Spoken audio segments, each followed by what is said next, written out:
Here you go. Hello. Hello, everyone. We're just getting a few things set up. Now, I think we've lost one Andy, but we've gained another Andy. So the Andy below is currently a grey-ish looking screen. Not sure what's going on there, but I'm sure he's fixing it as we speak. That's Synth Addict below.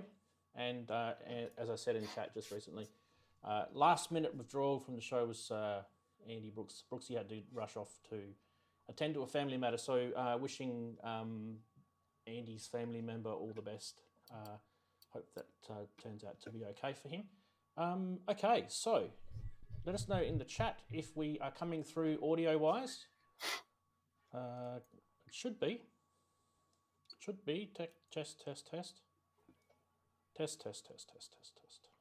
Test, Yeah, test. you seem a little bit quiet to me, but I think not that much, just compared to last week. Quiet compared to last week. What is going on? That's all right. That's better. What was you doing? This thing's flopped. It went floppy. Is that better? There we go. No. It still looks quiet, doesn't it? Yeah, it's fine. It just seems quieter. Because I thought my earbuds weren't in properly. No, you are fine. What is it? It's... Did I reduce the dB here? No, maybe it's... It's because we've been off a week, that's what it is. That's what it is. It's because we've been off a week. Try that one. Is that better? No. Try that one. Is that better? No. Try that one. Is that better? Try that I one. seem too loud. Someone said that. Is it Future saying I seem too loud? Try that one. That one's the best. Okay. All right. Let me just go to this here. Mark 1. Pre. Oh, there's no pre on it. What the hell happened there? There we go. There we go.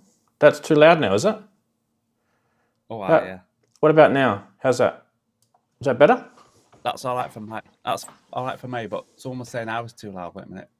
I have been playing around with the mixers. Well, not mixer, the audio interface. So yours seems okay. Just try again. Just give me a sentence or so. 1, 2, 1, 2. Back to you. Yeah, mine's about the same level. I can come up a bit. You've probably come up a smidge. A smidge is a technical term. What? 1, 2, 1, 2. Back to you. 1, 2, 1, 2. Back to you. There we go. We're just waiting on Andy Synth Addict, and then we should be okay. You're both fine now. Good, good, good. Yeah, I've been mucking around with the audio interface, so when I do that, obviously things go wrong. Okay. Now, which one is...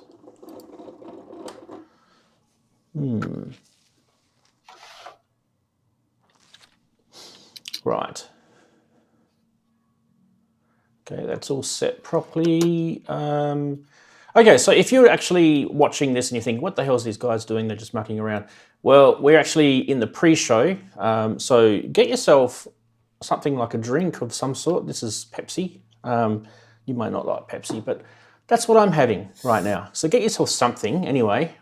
Sit back and relax. We will start the actual real show in about 9 minutes, according to my clock. Just while we're doing this, we're just Andy's just setting up his cams. It's really early in the morning. So if you're wondering where Andy is, he's actually in the west coast of the US. So, all right. Well, is that similar? I don't know. 5 in the morning, 5:40 something, 5:50 in the morning there. It's pretty early.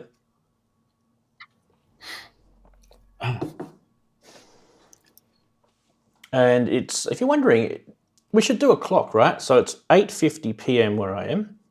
Where Daren is, it's 1:50 p.m. or 1:52 if you want to be precise. And where Andy is, it's about 5:52 a.m. So there's all the different time zones for you. 3 different time zones. And chatties will have their own time zone, of course.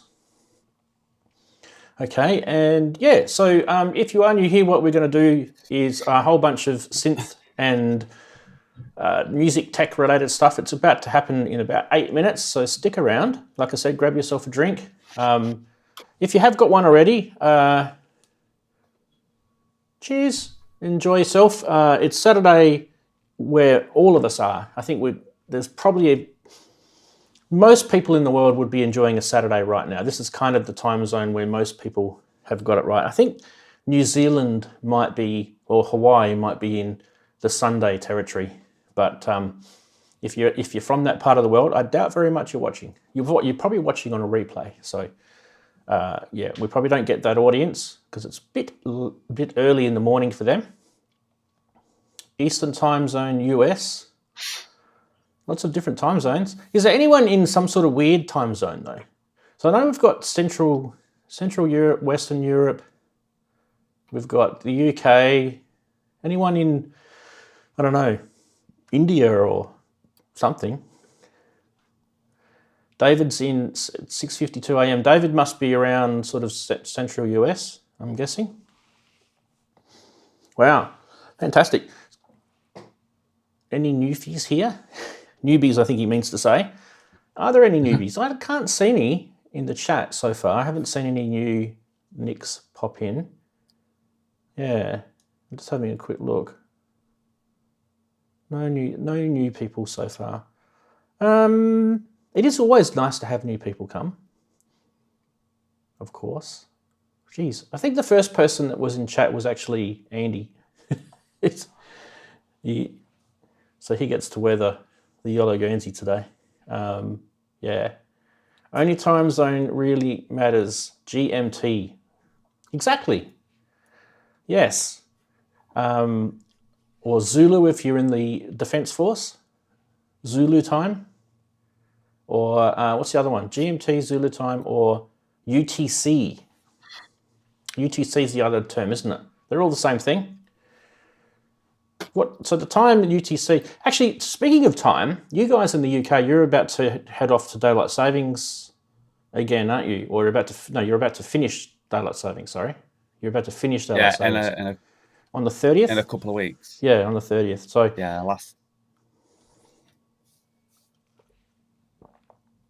which will probably mean I'll have to do my show an hour later here so that it keeps it at 2 o'clock-ish for you guys. That's no problem at all. I can do that. Well, will that make it better for you or not? Can you help Foul Muso find more subscribers for the ProSynth? I certainly can. I do that every week, Ken.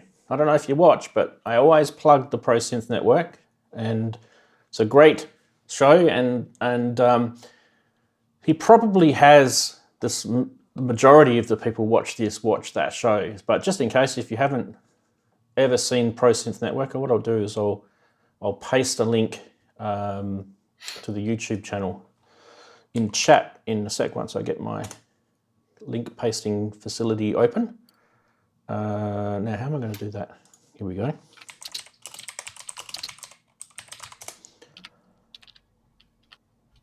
There we go. What have they got now? They've got 900. Oh, they just need 40 more subscribers and they've hit the 1,000 mark. How cool is that? All right, so if you haven't subscribed, there's the link. Go and subscribe to that channel. He's so close, yes, as Ken was saying. So go subscribe to them, but don't stay there. Come back here, of course. Open it in a new tab or a new window, you know. Keep this one going. This one's happening. Now, they had their show last night, so haven't had a chance to watch it yet because I've been busy. But I will definitely watch it probably on my Sunday. I tend to sort of laze about and watch shows and things.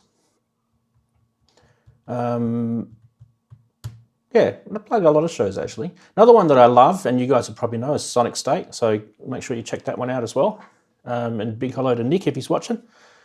Yeah, Robin Vincent's show, Molten Music, is another good one. We've got Mr. Wiggly. He's also good. He's got a good show on Sundays. That's Dominic. Who else we got? There's lots of really good shows, actually. There's Gaz on Mondays. I still think he's doing the Mondays. I can't remember now. Gaz Williams, that is. And I think there's Jamie, he's still doing geosynths. I haven't actually seen one of Jamie's shows for a while though, because it's starting to get a bit sort of a lot. So you'll get, it's good for you guys, eh? If there's lots of stuff to watch, you'll get to the point where one of them will have to disappear out of the list, but that's good. Yeah. And there's probably a few that I've missed. But anyway, it doesn't matter. We will get to those, I'm sure. Jamie's on Thursday night. Okay, there you go. So you got Wednesday afternoon is Sonic. Thursday's Jamie. Friday's Pro Synth. Saturday's me. Sunday's Dom or Mr. Widley. And then also some Sundays is Robin as well. Robin Vincent, if you're wondering who that is. Yeah. And I'm sure there's a Monday and a Tuesday as well. So I'm sure you guys have got someone that you're watching on those days to occupy these wonderful times that we've got. How are we going for time? So Andy, you got your audio working or not? I don't even know if he's in. Is he in? Let me just check. He's disconnected. Okay. So he probably can't answer me right now because he's not connected. All right. So we'll get him sorted in a sec. Let me just check to see if he's talking to me on Facebook. Yeah. Okay, we're good. All right. So hopefully we'll get. Is he in the chat? No, he's not even in the chat. He's probably fallen to sleep. All right, doesn't matter. We are 1 minute away, so we'll go back to the music. This button.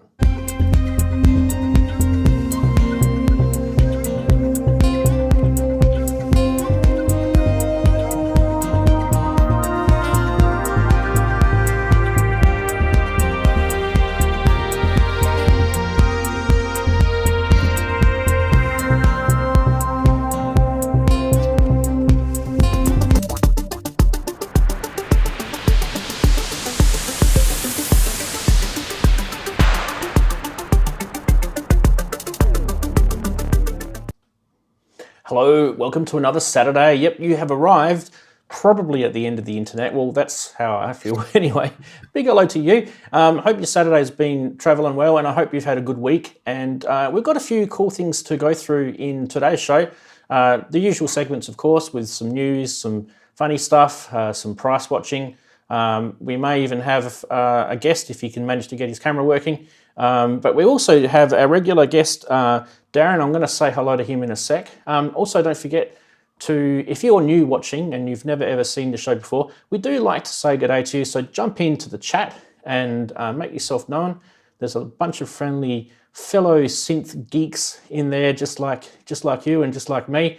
And yeah, be nice to meet you. Right, so we're going to go across to say hello to Daren. Daren, how's your week been? Hello. Pretty packed, actually. Yeah, I've been waiting for I mentioned last week in the post, which has now gone AWOL, and to open up, all sorts of where is it? And so the thing is, we was going away for a few days this week, and it was supposed to be here before then, which it didn't. But we haven't got the money back for it, so you're sort of in limbo land. You don't have the item, you don't have the money to get anything else in replace, so that's a bit of a pain. But other than that, yeah, we've been away for a few days, and when I was away for tomorrow, I think it was not last week, the week before, but I did the A1X synth track. Yep. So when I went away, I thought, I know, I will take something that I've not really used much. So I took this. I took the Wii Circuit. Oh yeah, nice. So tomorrow's track will be just the circuit, and that's all. But I think I will say, because the circuit only has really sort of 2 synths and your 4 drum tracks, I've obviously added 2 extra synth tracks, but everything comes from the circuit. It's not as if I've used anything else. The only thing I have used is a slight vocal sample But other than that, it's all from the synth. So if you can hear that, can you hear that? No, we can't. You can't. Hang about. Correct. You've just got the power connected. Do you have audio connected? Oh wait a minute. Can you hear it now? Yes. Yeah. So as I was messing about on our holiday, I did a track. So just so that you can hear, because I can't hear what's coming out. Yeah, we can hear it. This is just the sketches of the track, which will be out tomorrow. So just to prove that it is off the circuit when you listen to the track. So everything apart from the vocal sample is from the circuit on holiday. Oh, and by the way, there's some nice holiday snaps as well whilst watching the tune. So that's what I've done this week. Sounds awesome. Sounds awesome. So we've got the track coming out. Is it still your 4 o'clock UK time? Oh, what was that? Yeah, 4 o'clock tomorrow. So it's called a place called Home. Ah, lovely, lovely. Looking forward to that. And did you? So what's the story with the parcel? Well, it's coming from China. It's on a slow boat. I ordered it. Yeah, I ordered it I think it was 2 weeks before we even went away, and I've ordered there before, and it came within that week. So I thought, what I'll do is I'll give it 2 extra weeks, so it should be fine.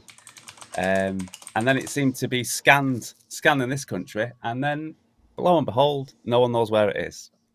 So I've had to open a case via PayPal to say our parcel hasn't arrived and blah, blah, blah.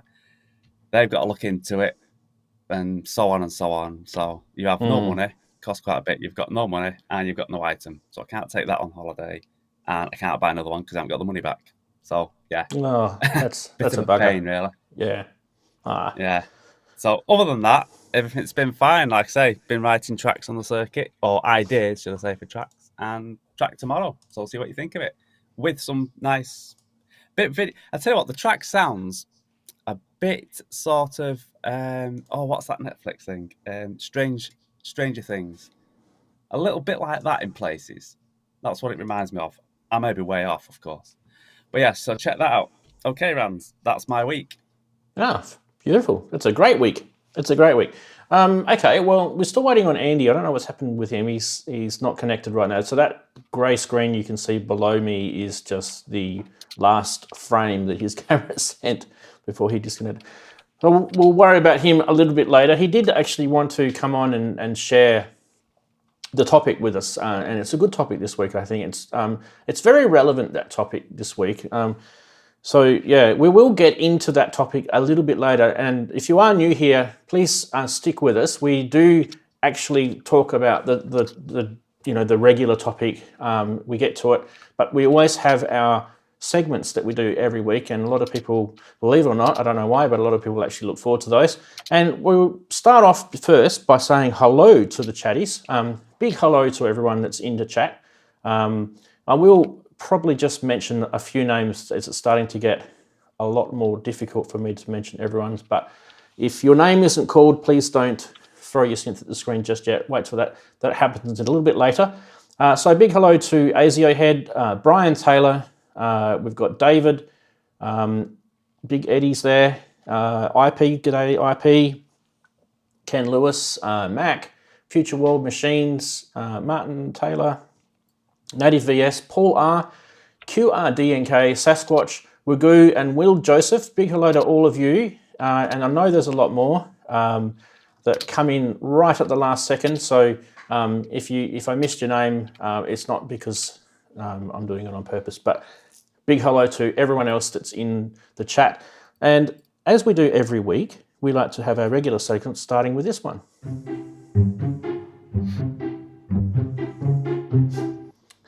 Yes, and I actually fixed the camera too. Look, I'm in the middle of the screen. So, as I always say, yes, funny things or stranger things should happen if you do reach the end of the internet. Starting with this, yes, not really sure what's going on here, but read the caption underneath. Behringer Crave. Yes, I've noticed that happens a lot. Actually, it cuts off the word analog. I mean, we're assuming it says analog, but if you read that as 3 words, it might mean something else to you. So yes, being very careful here because I don't want to upset anyone. Anyway, what else do we have? Yes, and then Satan said, hello to all the religious people, put reverb on the sub bass. Yes, we love that. Just especially in a club, it sounds amazing. Pro tip there for those who are interested in there. I walk around like I'm okay, but deep down, I want more synths. I like this. This contemplating your thoughts as you walk down the beach. Yes, it's good. That was me. Yes. And the last one is if vintage boats were vintage synths, this is how the ad would read. Vintage boat, once used by Richard Dreyfuss from Jaws. It needs a motor and a little other work, 70,000 OBO. No lowball BS offers, I know what I have. Now, I don't know if you guys look at a lot of ads, but that's the sort of last sentence there. That's kind of what they say a lot with the synths. There you go.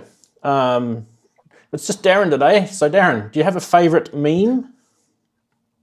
The last two, actually, the boat and then obviously the walking on the beach, wanting more synths. That's yes, yeah. Yeah. So, and sort of transversing those ads when it's vintage synth and that person's like, thinking that he's got a gold mine and then he finds it takes him 12 months to sell it. Yes, we all know that one. Okay, let's see if the chatties had a favourite. What are the chatties saying?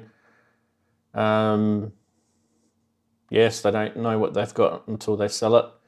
And then there's regret. There's regret. Native VS is asking, what is wrong with reverb on the sub bass? There's nothing wrong with reverb on the sub bass, if that's what you like. But it might not be so good at a club. That's kind of the point. People like the beach. Yeah, the beach is a good one. Cool. All right. Fantastic. Well, let's get stuck into the news. We do have news, so let's roll the stinger. We have news every week, usually.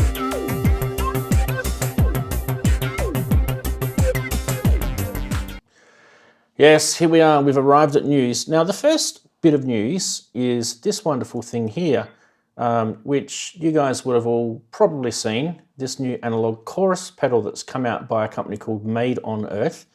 And it is the fabulous Juno 60 analog chorus. So let's have a little listen to it, and we'll see whether we think it's reached the pinnacles of brilliance. Let's go.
All right, so tell us if you think that sounded like a Juno 60 chorus. Daren, what do you think? I'm not going to tell you what's in it yet because I just want to see if your ears have got it correct or incorrect.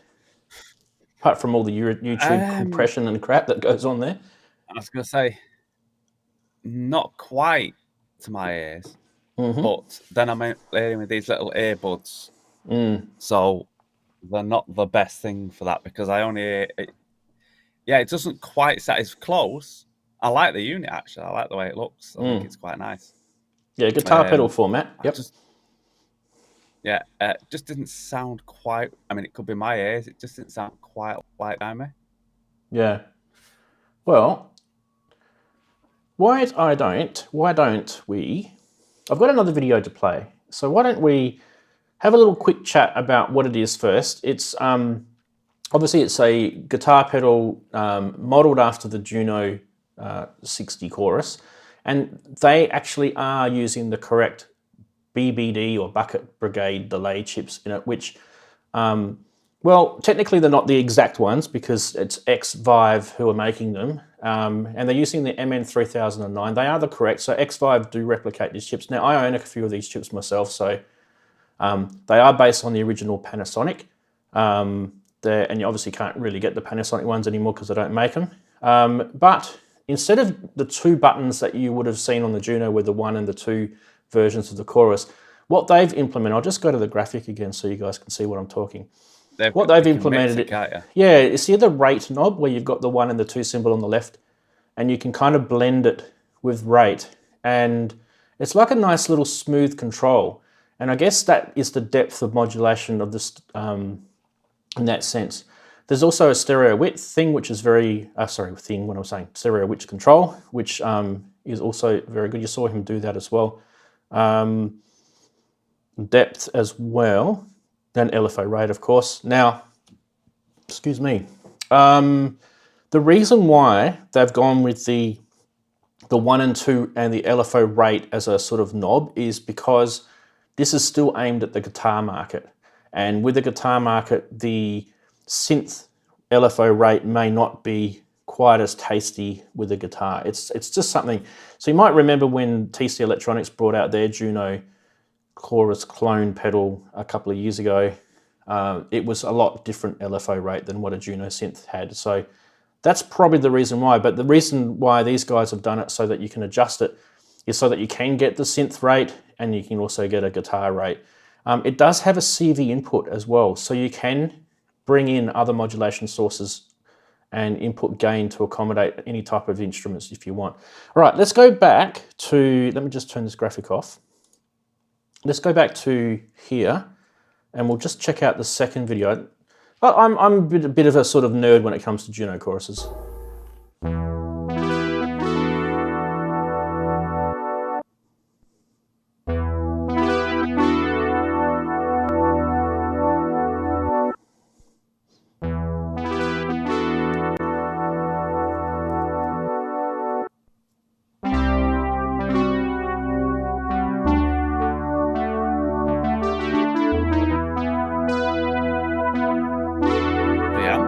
That guy's got 3 arms.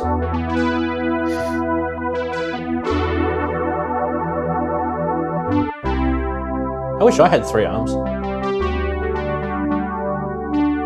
It's a lot bigger than I thought when you see it there. Yeah. I'll tell you what, the DX7 sounds very, very tasty through that chorus. All right, so there you go. There is a couple of different, ways to listen to it. The first one, you had an SH101 going through it, and the second one, you had a Yamaha digital synth going through it. And I actually really like the sound of the Yamaha through it. Something that I've never tried, so I'm going to probably go and try that myself. But while we're talking about this stuff, you guys might remember that I also have this is a Juno 106 clone pedal. It's not a pedal, sorry, it's a module, and it's made by this company called, there it is there, it's actually a live view. There's my hand. Yay! That's the feedback modules 106 chorus. I think Wagoo's got one of these as well. And you can see in that you've got a lot less control. You've literally just got level, type 1 and type 2, and then stereo output. So the pedal would probably be better than this. Mind you, this was only about 150 euros. And the pedal, they're asking for about 525. I think that's in US dollars. So that's pretty tasty. All right, let's just have a little listen to. I did a video on this on my mailbag, so I'm just going to do that because I haven't got the the module connected up. But have a listen.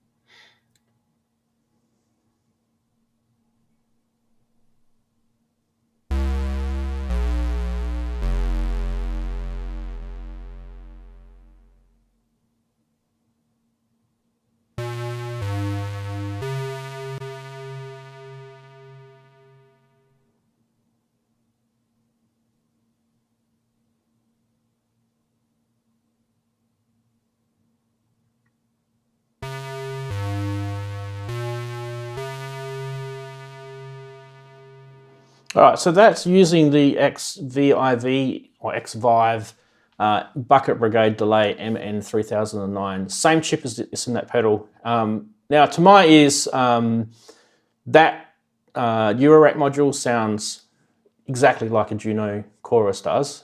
So they got the feedback module guys got it right. And also Wigoo's in the chat, so he could probably tell us whether he agrees or disagrees with that. I did actually message the guy who made that module and asked him if he was prepared to make a pro version or a version 2 where he put some LFO controls and things like that on there. But he said to me that he was too busy, and he is. He's making a hell of a lot of different other modules. So, but anyway, so you've got some choices now if you want Juno choruses. You've got Eurorack choices. You've also got guitar pedal choices. You've got a few different guitar pedal manufacturers making so-called Juno clones. One's probably a bit more accurate than the other. And you've also got digital emulations like the TAL VST plugin, which is pretty close as well. Andy, are you here? Is your audio working, mate? Yeah, it should be okay. Can you hear me? Yeah, we can. It'll work? Okay, good. Sorry, I had tech issues earlier, so it's my bad. That's all right. We'll say hello to you officially in a sec. We'll just get through the back end of this. But did you want to have a quick comment about the chorus pedal, or were you sort of busy mucking around? I heard most of it. I didn't get to see it all, but yeah, it sounded really nice. I mean, I have a Juno 6 over here like Daren has, and I love the old dirty chorus from Roland. Yeah. It's good stuff. Yeah. Yeah, I just love that modulation sort of flapping around left to right in your ears. It's nice, isn't it? So yeah, I don't know who's going to rush out and buy that, but that's the first one.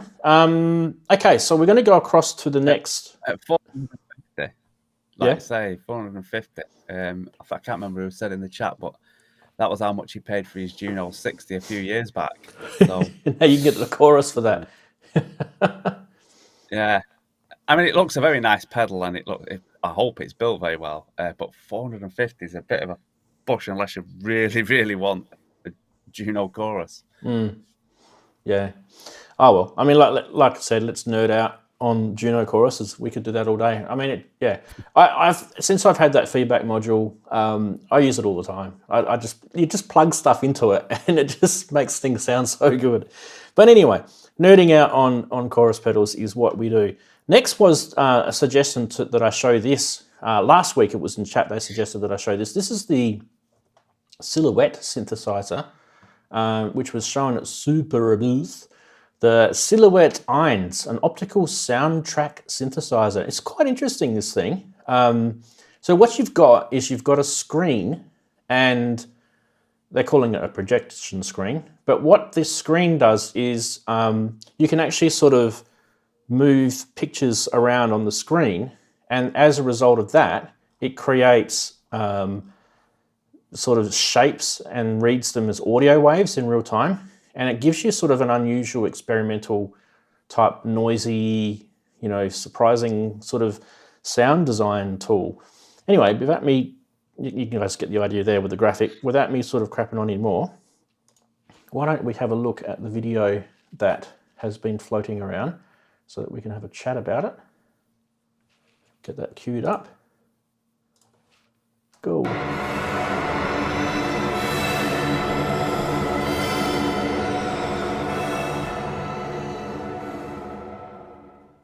Hello, my name is Johannes Pitpchigoda and this is Silhouette Eins, my synthesizer. Looking at Silhouette for the first time, there are 4 things you'll notice. A light table, a camera, a monitor display and a controller mounted in front of the monitor. The light table, the camera and the monitor display, this is my optical soundtrack. Optical sound is a technology that was used in the past on 16mm and 35mm film on an optical soundtrack to record and playback the sound for the movie.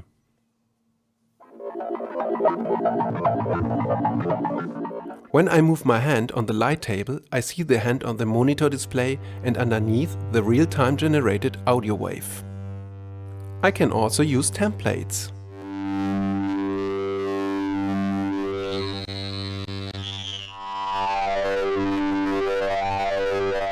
I can change the area that's used to transform visuals into audio. This rectangle shows the selection area. The flatter the area, the less optical data being read. I can load my own picture files too. Visual effects like brightness or mosaics manipulate the sound. I can fade between 2 picture files. The wider the selection area, the more complex the generated audio wave.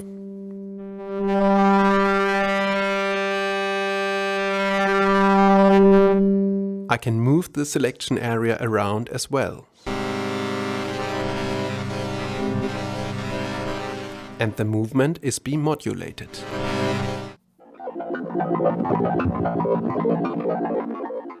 Silhouette Eins uses generated waves for audio and modulation. With a touch of a button, you can save the generated waveform to the desktop. The modulation waveforms are driven by LFOs and envelope generators. Now I'm going to generate a few modulation waveforms with a light table. Wave 1, Wave 2, Wave 3. I set the LFOs to mathematical rhythmical relations. The first tempo is 25 BPM. The second double, the third fourfold, and the fourth is a third of the first. Now I drive a modulation wave using an LFO, modulating the selection area.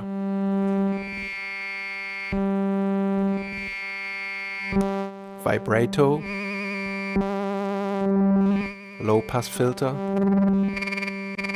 reverb, mosaic effect, generating sequences.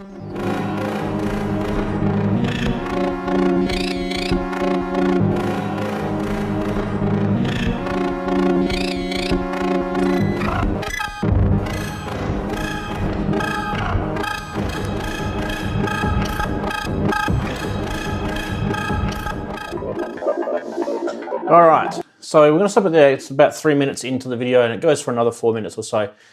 Extremely interesting. This is something I've never ever seen anything, but what it does do is it brings me back to the days when I was at university, when I was learning things like Fourier's transform theory and doing things like image, artificial intelligence of image analysis and stuff like that. I mean, obviously when you start doing, when you start mucking around with waveforms through images, it does produce something that you can use for audio, that's for sure. So it's kind of, it's cool that this guy's taken that and then made it into a synth. I thought I might just ask Andy first. I know, Andy, you got a similar background to me. What do you think of this Silhouette synth?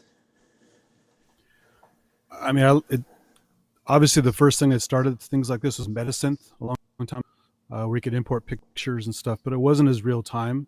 You'd have to import. It converts the data to musical stuff, and then you tweak the hell out of it. So it's nice to have more real time version of it. I've seen things like this at SIGGRAPH for many years. I was, had a prototype stuff and interesting mix of graphics and sound. There's even like photosynth on the iPad. One of my favorites was Chameleon Audio's Chameleon 5000 that got swallowed by Apple, and they had in their little ad, a little write-up that said, you can take a picture of your mom and make a sound out of her. So it's kind of funny. But what's cool about Chameleon is it actually converted any picture to partials and harmonics. So it basically synthesized it into a proper synth sound that you could really go crazy with, and even did it with actual samples. So it was a whole kind of resynthesis kind of thing, which is really cool. This is very clever too, with lots of controls in real time, but it does have that. I like digital stuff, as you can see by the Waldorf behind me, but it has very digital quality to it if you like that. Some people don't. So yeah. Now he did go into some detail about on his website, which I've got open just here, about how it kind of started. He talks about inventor Johannes, I don't know how to Presgotter, studied experimental film in Hamburg in Germany, did optical soundtracks, Gardine Sing Sing. And you can see he's got photos of his prototypes. So 2014 to today. So you can see it's evolved. So he's been working on this for quite some time. I thought maybe Daren, what did you think of this? Is this the first time you've seen this, or have you already seen this Super Booth? Well, apart from, like I say, Super Booth, oh god, I'm very pixelated. What's happening there? Probably the kids. It's way beyond. There should be no one on the internet. It's way beyond. It's like very, very experimental, really. But like Andy said, the real time side of it is great. It's like I say, it's taken stuff that's been done before, but now it's sort of like real time, and like the keyboard and the actual all the controls. That's really cool. Probably beyond me, I'd probably end up sticking to something like Serum, which is probably the closest thing I've got. But yeah, it's cool. I bet it's cost a fortune though. I don't know about you guys, but did you kind of feel that it has a bit of an FM sort of feel to the sound? Like it's kind of, I mean, obviously it's got that wavetable sort of, feel to it as well, but it just kind of had that FM sort of feel to it as well. Like exponential FM, yeah. Yeah, exponential FM, which doesn't surprise me at all when you start mucking around with engineering waveform theories. That's kind of the sort of world you start mucking around in. It is. Yeah, it's interesting, and as I promised, I would show it on the show this week. All right, we'll go on to the next. You can see the chatties making some nice comments about it. For example, some people are saying that it's great for sound effects, but maybe not music. Lots of different sort of ideas coming out. There's a group of people in the world that are always after ways to make new sounds, and this could be that, the ticket for that. So yeah, don't knock anything until you've tried it. That's what I say. Okay, let's go to the next thing. Sorry, I've just lost my. There it is. I think that'd be like modular. Actually, I'd spend days and days just coming up with sort of sounds and messing about with it, and actually getting nothing done whatsoever. It could be a bit like that. Okay, we're on to the next thing. This is the Dubler, or Dubler 2.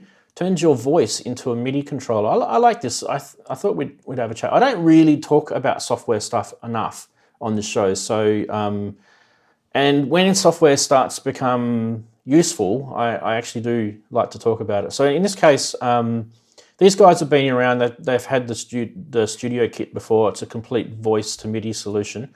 But the Dubler 2 adds, some new software. You can actually download this as a 7-day free trial if you want. But you can use any microphone, and it enables you to basically control things like drums and sounds and scales and when you've got music in your head and there's no way that you can sort of play it, or that you're stuck, you're sort of in that sort of world, but you can sort of mouth the sounds. Maybe this is probably something that might get you out of trouble. I'm going to play a video. I think it's a little bit salesy, the video, so I do apologize, but it does get the point across. Let's go to the video. You can get so expressive in whole different ways. It's pretty mind-blowing. When you're a producer, it's like something that you imagine that doesn't exist. So now that it exists, it's crazy. What Dubler 2 has opened up for me, which is really, really useful, is being able to use my own microphone. You make decisions more quickly. It's really intuitive and does exactly what you want it to do. That's a really dope part of Dubler 2. So you just plug it in and it works.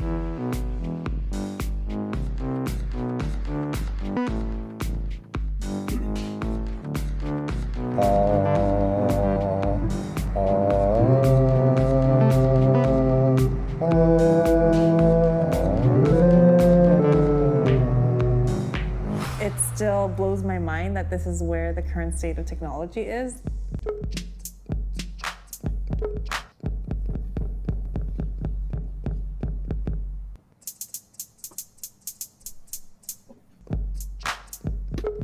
And it will be responsive to you.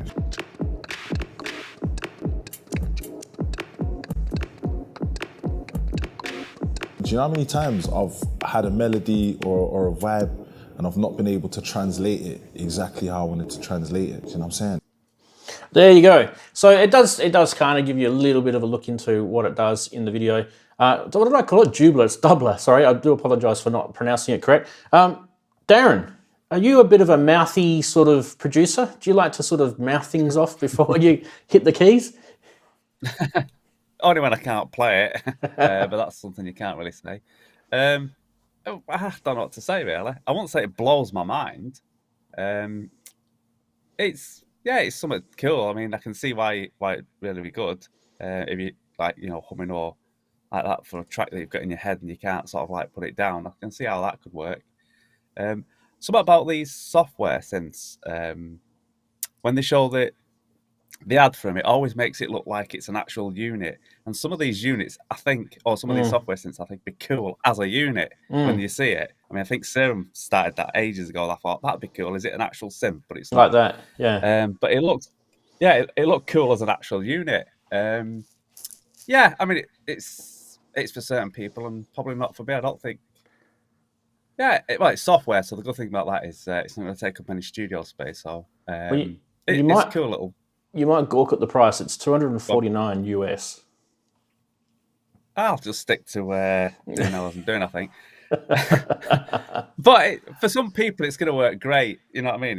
It's one of those. I won't say niche, but I think someone said like a vocoder on steroids. It's a cool bit of software, but it's not for everyone. Indeed. Andy, you got any thoughts about this?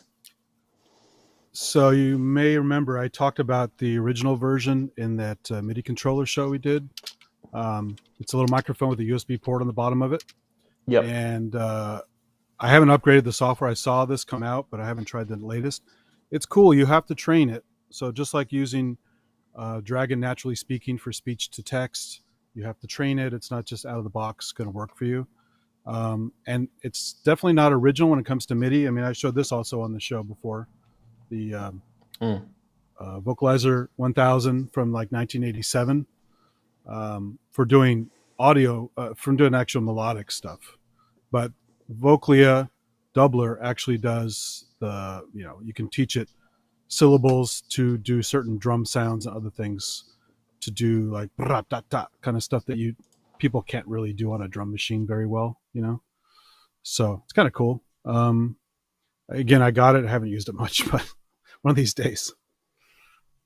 Yeah, definitely. It's good that you brought up those other two things. And yeah, the price does include a USB microphone too. So they should make it so that you don't have to buy the microphone. Yeah, I got a deal on it. It wasn't that much when I got it, but obviously it's gone up because it got more popular. So yeah, maybe wait till Cyber Monday, see what happens. You never know on Cyber Monday.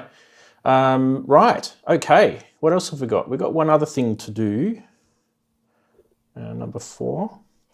Yes, some Eurorag, yay! Back to sort of some normalities here on the show. No, I'm just kidding. This is from ALM, or Busy Circuits, and this is the Tyso Daiko, or Daiko. It's a dual 12-bit digital drum voice. How cool is that? So there's 2 voices that can be independently triggered and obviously outputted. Both share pitch and envelope and other parameters of, you've got a swept wavetable oscillator.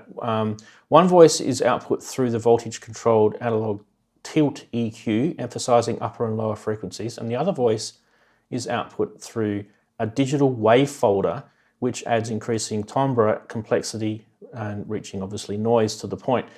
You're looking at $349 US. It's available now for pre-order. I do have a little video to play, so why don't we do that? Video to play. We're not going to play 27 minutes of it, but Busy Circuits do a pretty good job of their vids. Let's go. The Tyso Daiko is a dual 12-bit digital wavetable drum voice with an extensive tonal palette designed to produce greatly varied percussive and melodic sounds, both familiar and entirely unique. Notice the PAMs there. Voices share all primary sound parameters, but are independently triggered and pass through their own unique output stages, each complementing one another when stacked or used independently. Full voltage control and a unique combination of parameters makes the Tyso Daiko a fun and expressive, wide-ranging drum module. All right, we're going to stop it there. We'll go through that. Right. One other thing I should mention too is the one of the oscillators is 1 volt per octave tracking as well, which is actually pretty handy. So the other one is kind of like free running, and you can kind of make one sort of disappear off into some sort of weird pitch bending things like the wave folding stuff. Yeah. Daren being the big Eurorack guy here, what do you think of that? You're the big Eurorack guy. You're Eurorack. It's miles bigger. I've got to be careful what I say because Mac's listening. So if I go, yeah, it's all right, innit? He might not be happy. He's your coach now, is he? Yeah, it's all right, innit? Sitting on the park bench, it's all right. Yeah, it's all right, innit? Yeah, it's just about what you expect. Daren, I've actually got the world's best salesperson. All right, innit? No, it's all right, innit? Very little sparks me into life these days. It's I don't know. I need to spat my Pepsi out then. It's all right, innit? No, it's. Do you do much percussive stuff on your modular? No, I've not touched my modular for ages. It's sat there. It's not done a thing. It's feeling lonely and neglected. It is. It's not. I've been working on these albums and stuff, and my modular's not been used. This is made in England. Actually trying it. Does that help? This is made in England. Yeah, ALM, yeah. It's going to be a cool little thing. What does Andy think? Let's ask Andy. I like that. It's good sales. Yeah, that's good. Actually, I am a pretty big modular guy. Yeah, I know. I was teasing Daren when I said that. And it's an addiction like anything else. But as you can see in that shot, most of the stuff I have is kind of smaller. I love ALM stuff. I have Pam's Workout. I have the Sid Guts Deluxe. Oh, good man. Yeah, it's good stuff. But their modules are so big; they're like mutable instruments, which is why I buy all the clone mutable instruments because they're so huge. Yeah, except for Pam's. 20 cases. They did a good job with Pam's. Pam's are nice and small. Yeah, yeah. So I love all their Tyco type voices, and as you probably know, the Daiko refers to another type of Tyco drum in the Tyco kind of ensemble. So. It's any kind of digital percussion kind of stuff like Plonk or something like this or Kemi's Tyco, whatever. Really interesting stuff. They're just so big, you know? Yeah. That's one thing I do need is I need to get Pam's. You do need to get a Pam's, yeah. There we go. Yeah. There we go. Sorry. There's the Sid Pam's a little bit bigger if you get the expansion. I got the expansion for it, so it's a tiny bit bigger. That's just for Andy, so he can see. Yeah. I think I'll get it with the expansion as well. And on the back, there's the real Sid chip. Yeah, and it's a full voice too. There's everything on that thing. It's great. Yeah, it's good. I do have some tuning issues with that module, though. I don't know if you ever get issues with the tracking on it. But yeah. I mostly play weird stuff with it, so... I use the noise more than anything. I love the noise on the SID chip. It's so cool. It's tunable. It's a tunable noise. Anyway, that's it for news. Let's go to the chatties and see what they're saying, because sometimes you get some comments of wisdom. What's wrong with large modules, says Native VS. Size matters. I love the large ones. They just take up too much space. Yes. You definitely got to get yourself a SID Guts Deluxe. They're great. They're good fun. Big is best. Rack space is infinite. Yes. Yeah, look, I'm always going to get told off for pronouncing things wrong because I'm Australian and we always pronounce things weirdly. So deal with it. It's all I can say. Bad luck. Look, there's a guy below me who will say that he walks along a sidewalk and I walk along a footpath, and I don't know what Daren walks along, but it's probably a footpath as well. So we all say parked up on a bench. We all say things differently. That's the great thing about the world. I have to say, you don't want to hear what the average American says about most things. They're pretty out of it. So, Native VS wants to know if it's a 6581 or a 856 858 8580. It's a 6581. Let's see if I can get it to do it again for you. There you go, 6581. I do have both of the SID chip versions, and I've also got the emulator chip as well. I forget what it's called, which actually comes with this when you buy it.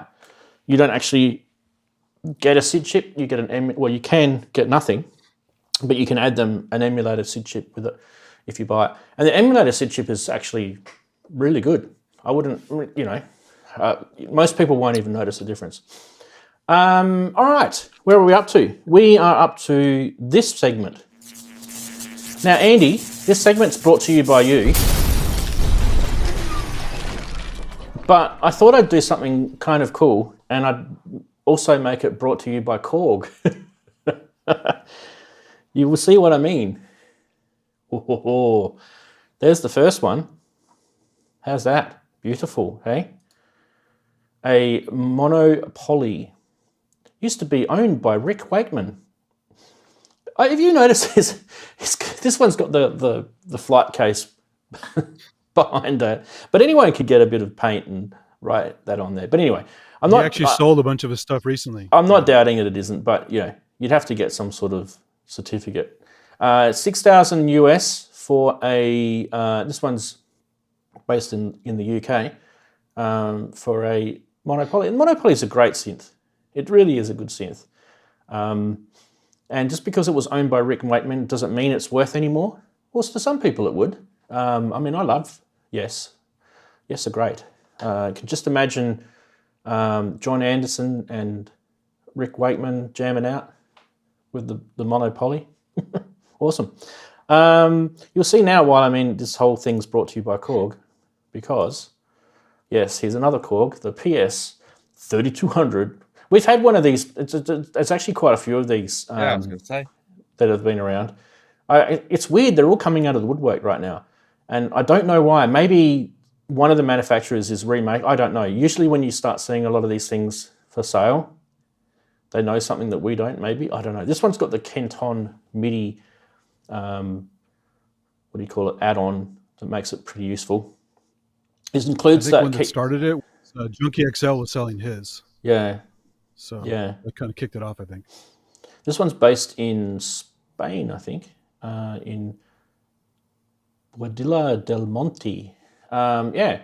Anyway, $30,000 US for this one. You'd have to be seriously into this sort of stuff to pay those sort of prices. When I do get that sort of price, Andy, I think it's been a while since we've done this, but I think it's time to do this. Ergonomic chairs, 4 of them. What do you want? 180. He's dreaming. Dad, 450. For jousting sticks, tell him he's dreaming. Yeah, He's dreaming all right for that price, but you never know. He might be lucky. What about the Korg Oasis? This one's fully expanded, and $10,000 invested into this, and he wants $5,900. That's a good use of money, isn't it? It's like when you're buying a car, isn't it? Oh, I've spent $30,000 on this car. I just want $5,000 for it. Yeah, you never say those words around your best half there, because they don't like to hear things like that. What do you think? I saw one at Guitar Center for about $3,000, but it wasn't fully expanded. Yeah. What are these actually really worth though? Is that a good price? Let us know in chat if you think that's a good price, because I actually wouldn't have a clue. I would have thought they would have been cheaper. And last but not least is this one, brought to you by Korg again.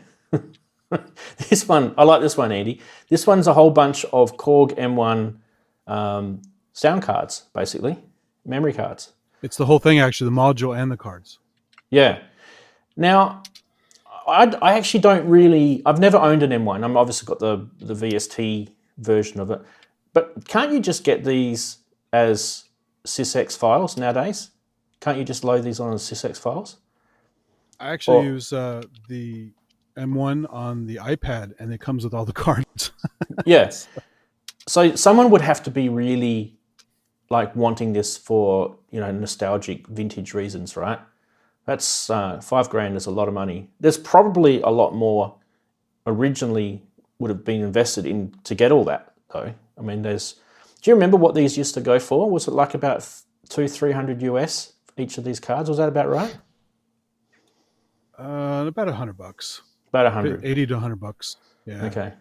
I mean, I got an M1 EX several years ago, rack mount, pretty cheap for what it is, and I love it. I just have a memory card for it, no ROM cards, so it's a lot of fun though. Has great sounds on it. I mean, some are cheesy, but it's has its merits. Yeah. Well, if whoever's after the Korg M1 cards, they've probably just hit jackpot. If they're willing to get that posted from Russia, though, that one was in Russia, interesting of all places.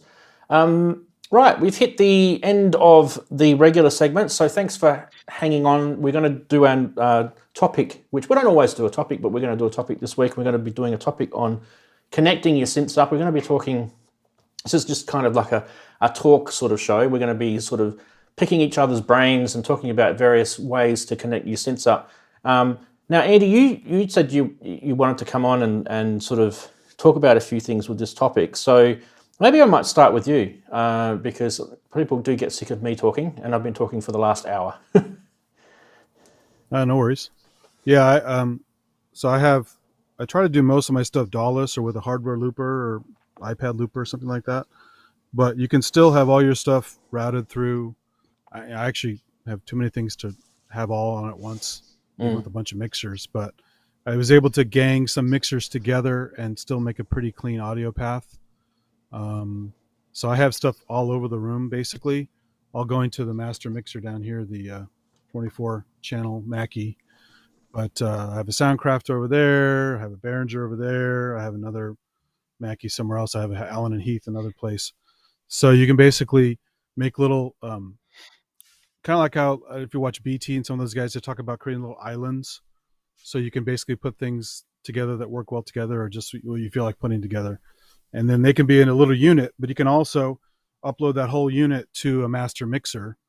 And I mean, it could be, a little cleaner maybe. It's not bad. I mean, this is a very quiet mixer, but, I could put better circuitry in the mix to make it like no noise floor whatsoever practically. But I'm okay with a little bit of whatever, because it's, I do a lot of live jammy stuff and demos, so I don't have to have pristine quality. But when I don't know if you can hear, because all this stuff is going through the same thing. So my microphone is going through this voice live box. In fact, you might find this interesting. Hello, Ranzee. How you doing? Can you hear that? So it's like a turn it to a female voice there. but everything is running through the same mixer. So Polyvolver and the Waldorf, and I can't reach it now. I got stuff in the way, but Juno across the room, modular across the room, which is, as you saw on the camera, and that's running right now. There's some stuff playing on it, but it's all running through a kind of a gang setup to go to this master mixer. And it all comes out as a single cable that I can actually feed into a Blue Mikey Digital on my iPhone and make videos completely with everything ready to go with minimal editing if I want. So it kind of all feeds the purpose of making demo videos, as well as spending less time on the computer editing and stuff, just getting it all ready to go in one shot. Saves me a hell of a lot of time. And this A10 Mini Pro is great for that because it has a nice mixer, as you know, inside of it. It even has the compression and limiting and EQ stuff on it. So you can go pretty nuts and just have a single cable out to go to a camera, go to a recorder, or whatever you want to do. Yeah, cool. I was just going to say, I do have RX voice denoise running on your connection. So it's only very, very subtle though. It just takes a little bit of hiss out. Oh, okay. Yeah. I might have some stuff too loud, maybe. No, it's not because of you. I just have it permanently on. Oh, okay. Permanently on. Now, what I was going to do is we're going to talk about different types of connections. Sorry, I should go to me. And as we are getting them in, I'm going to just sort of download images of them so that we can kind of get an idea what we're talking about. And we'll kind of do a little bit of a discussion about each one of these. So the first one I want to talk about, which I find really kind of interesting, is I want to talk about snakes. And I don't mean the critters. I mean these things. And this is not a very good example of this. Is probably a very cheap and nasty example. There's plenty of different ways you can do snakes. I mean, that's just one of them.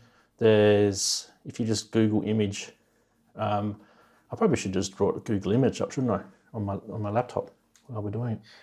No, don't worry about it. That's fine. So yeah, snakes, there's plenty of different ways to do snakes. And why do we use snakes? What's so good about them? What's the benefit of them? How does it help us? Those sort of questions I think are good to ask. Now, I just want to show one more snake. I do have snakes here in the studio. So that's a pretty beefy looking snake, that one. Obviously, with the XLRs are always good. What you want to look at, so if you look at that compared to that, they're unbalanced by the looks of it, aren't they? Yeah, they were unbalanced, those ones. So you kind of need to sort of look at different, if you're getting noise in your mixer, just the old-fashioned balance versus unbalance is I would be probably going there first. So XLRs are always better in that sense because they're balanced, and the way they're wired, it's going to not sort of deliver noise across your connections. And if you're just a noob at this, and a lot of people that are watching the show aren't noobs, so this is not really aimed at you. This is aimed at people that are newbies. If you really don't know what balance versus unbalanced is, if you look at the end of an audio cable and it's a tip ring or a tip ring sleeve. So if you see two lines or one line means it's unbalanced and two lines means it's balanced. So if I go back to that graphic again, you can see that it's just one line after the tip. That just shows you that it's unbalanced. And you'll see on balanced ones, they'll have a second line. So that's just a real basic. XLRs are usually balanced as well. So that's the cool thing about using snakes is that you can actually bring all those into the back of a patch bay. And a patch bay is really, really handy if you've got stuff that you don't always want to permanently connect. So let's see if we can get a patch bay up, a picture of one of those. There's probably a few good pictures around. Yeah, my mixer with the modular is running like 30 feet of XLR to this mixer. Yep. And most of my other stuff is unbalanced just because the runs are short enough. But yeah, I would I'd run balanced if I had to. Yeah. So that's what patch bays look like, just if you're wondering. Now, I don't necessarily recommend this brand or anything. I just grabbed this quickly off of Google Images. Basically, a lot of them that you get will have connections on the front, like you can see there, and then connections on the back. Now, the snake will be connected at the back. That's the point. They're permanently connected at the back, and they're going into probably your mixing desk or something like that, would be what I would suggest. And then the front will be what you're connecting all your gear into. And it's also handy to have some sort of cable organizer, I always suggest anyway, on these things. Have you noticed people in IT, if you're looking at network racks, they always have cable organizers underneath switches or those sort of things, but in music they don't. And you can actually just use a IT network cable organizer, and it's so handy.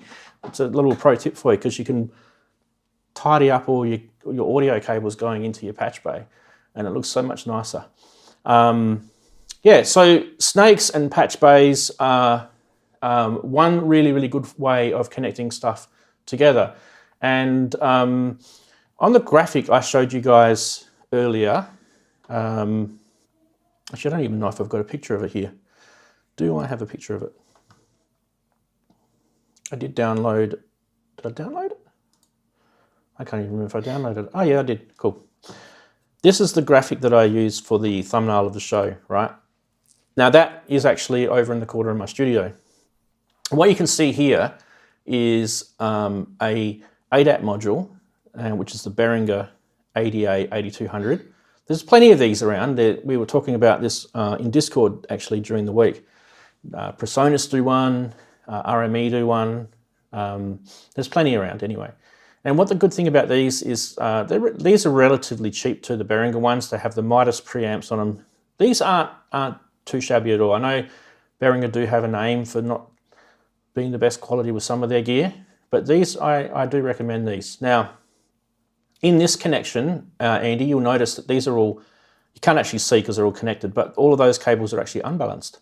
And that's relatively okay for this particular setup. You notice that there's also XLRs. I could always use those instead. These are all going down an ADAT connection into my audio interface. And the ADAT connection is just a single TOS-link cable. And so when you're thinking about all the stuff that's going around your studio, so if you look at the photo of me here, where am I going to point? That is there. That photo that I showed is sitting right there where my finger is. And the TOS-link cable comes all the way around to here.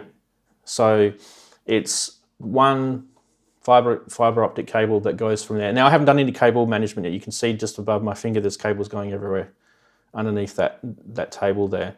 But for the time being, all of those synths are connected, and that's another way you can get synths audio connected without having to run massive big long snakes everywhere. I mean, there's nothing wrong with snakes because they're just a big fat cable that will go somewhere, and they don't necessarily be too bad. But the good thing about fiber optics is it's not going to conduct any RF interference, or it's not going to get any sort of electrical cable issues that an audio cable will get. So it's one of the things that I liked about it. Andy, do you feel the same thing with fiber optic? You do get those benefits that you don't have with the normal audio cables going everywhere? I think it'd be a great idea. I mean, that Behringer's probably not very expensive, but I imagine other things that have fiber optics are. So, I mean, I don't even use, I was going to use Mogami cables for a while, but I thought they're just too expensive. So I just have the basic Housse cables everywhere. Even the XLRs are mostly Housse, I think, just because it's Guitar Center, it's easy to get, and it's like, my friend for a while is getting me stuff there at cost or whatever. But yeah, obviously investing in better cables is a smart idea, whether it's a snake or individual cables. I was buying so much other stuff. I said, I might skimp a little bit on the cables, but yeah, it's not the best idea to do that. I've been pretty lucky though. I had a few cables either break or just be not so good.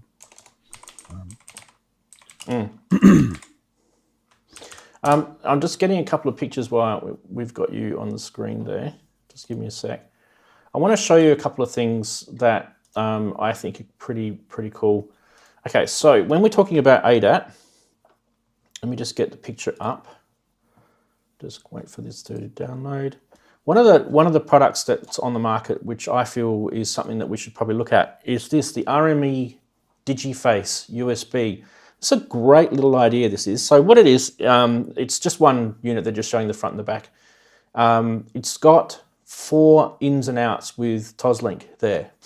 And that gives you, what did they say it was? 32? Is that right? 48 to 30, yeah.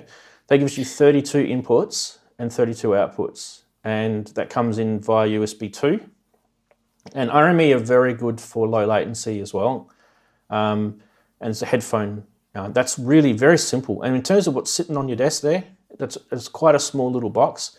And you can just run ADAT modules all around your studio. So that's a nice little neat solution. I guess the only negative thing about ADAT would be the sample rate. So if you're one of these people that wants to have a really high sample rate, you'd need to be checking to make sure the ADAT units like the Behringer one is 48K. That might not be high enough for you. So there's that. I thought I'd mention that. Now, we're kind of jumping a little bit backwards and forwards between ADAT and snakes, but another thing that you could look at doing is an audio interface like this. This is not the only one, by the way. This is a Presonus Quantum 4848, and you notice on the back of it, it's got the DB25 connectors. And there's actually another solution I'm going to show you in a sec, but just while we're looking at the DB25, Andy, I don't know if you use any DB25s in your setup there, but they are really handy because it delivers analog signal to the DB25 connector. And once they're in this particular audio interface here, it will then convert that into a digital signal. So there's 48 inputs and 48 outputs in this particular one. And you'll notice too, it also has ADAT and it also has 2 lightning connectors on it as well. So you can actually daisy chain these. Imagine a couple of these daisy chain. I mean, that's some serious connectivity.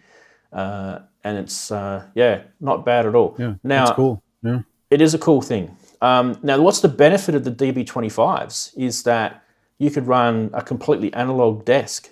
Like you have a really nice analog mixing console and DB25 out the back of that into one of these.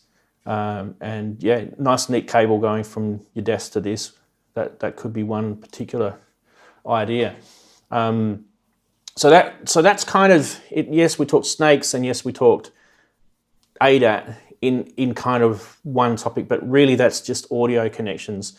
And we also briefly talked about patch bays as well. Daren, do you use patch bays in your setup there? Do you have a patch bay? I have one behind me, which is not, you can't see it, one above there, which actually has got the 2600. God, this is going back to front. 2600 plugged in. Before I redid the studio, I had the 3 patch bays, which was down this side in a 19-inch rack, and everything ran into the patch bays and then back out of there, so I could chop and change. But when I redid the studio, I changed around, so a bit like Andy's got, I'm sort of using mixers because I've got a big Mackie 30 channel mixer here. I still use my M1X mixer on this side, so all things can be patched into there and then run into the mixer. So I'm a little bit like Andy, but not as much stuff. So everything's running into like the mixers so that I can put what I like in that mixer type of thing, and then all that can come into the computer at the end. So that's how I'm doing it now, rather than having all the patch bays with everything running to the patch bays. Because I found one of the patch bays had a dodgy connection on the back, and it took me ages to work out whether it was the lead. And then I always forgot which plug it was that was dodgy. So when I was patching things in, I'd end up with that. I've got quite a lot going, oh, there's a flipping problem somewhere, and then I'm having to go through it. So that's why I ditched the patch bays. But depends on how big your studio is. If you've got something like Andy's or even bigger, then like that DB25 and the patch bays and stuff like that is going to be so much better. But because it's such a small room, I don't necessarily have to have huge cable lengths, even to wrap from, say, the back all the way around to the front. It's not a mega cable length. So hopefully that's where my noise cuts down as well. And like someone said in the chat, try to keep it away from the power cables if possible. I know it's not always possible though. So that's basically how this studio's ran at the moment. Yeah. Now Eddie's asking me to copy the link. I don't know what link he's telling me to copy. The DB25 unit, I think. Is that the Presonus one that he wants me to copy the link for? I think it kind of flew by. I missed it, but yeah. Okay, let me just get the link for him. But it's funny, I've never had enough mixers to patch everything. So long before I got modular, I was actually having pre-run cables with labels on them. He wants the RMA link. Hanging around on those little finger racks for patching like an old-timey operator for my mixer, because I never had enough mixer space. So, sorry, I was just getting the link for the Digiface or Digiface. There we go. That's the Presonus link. And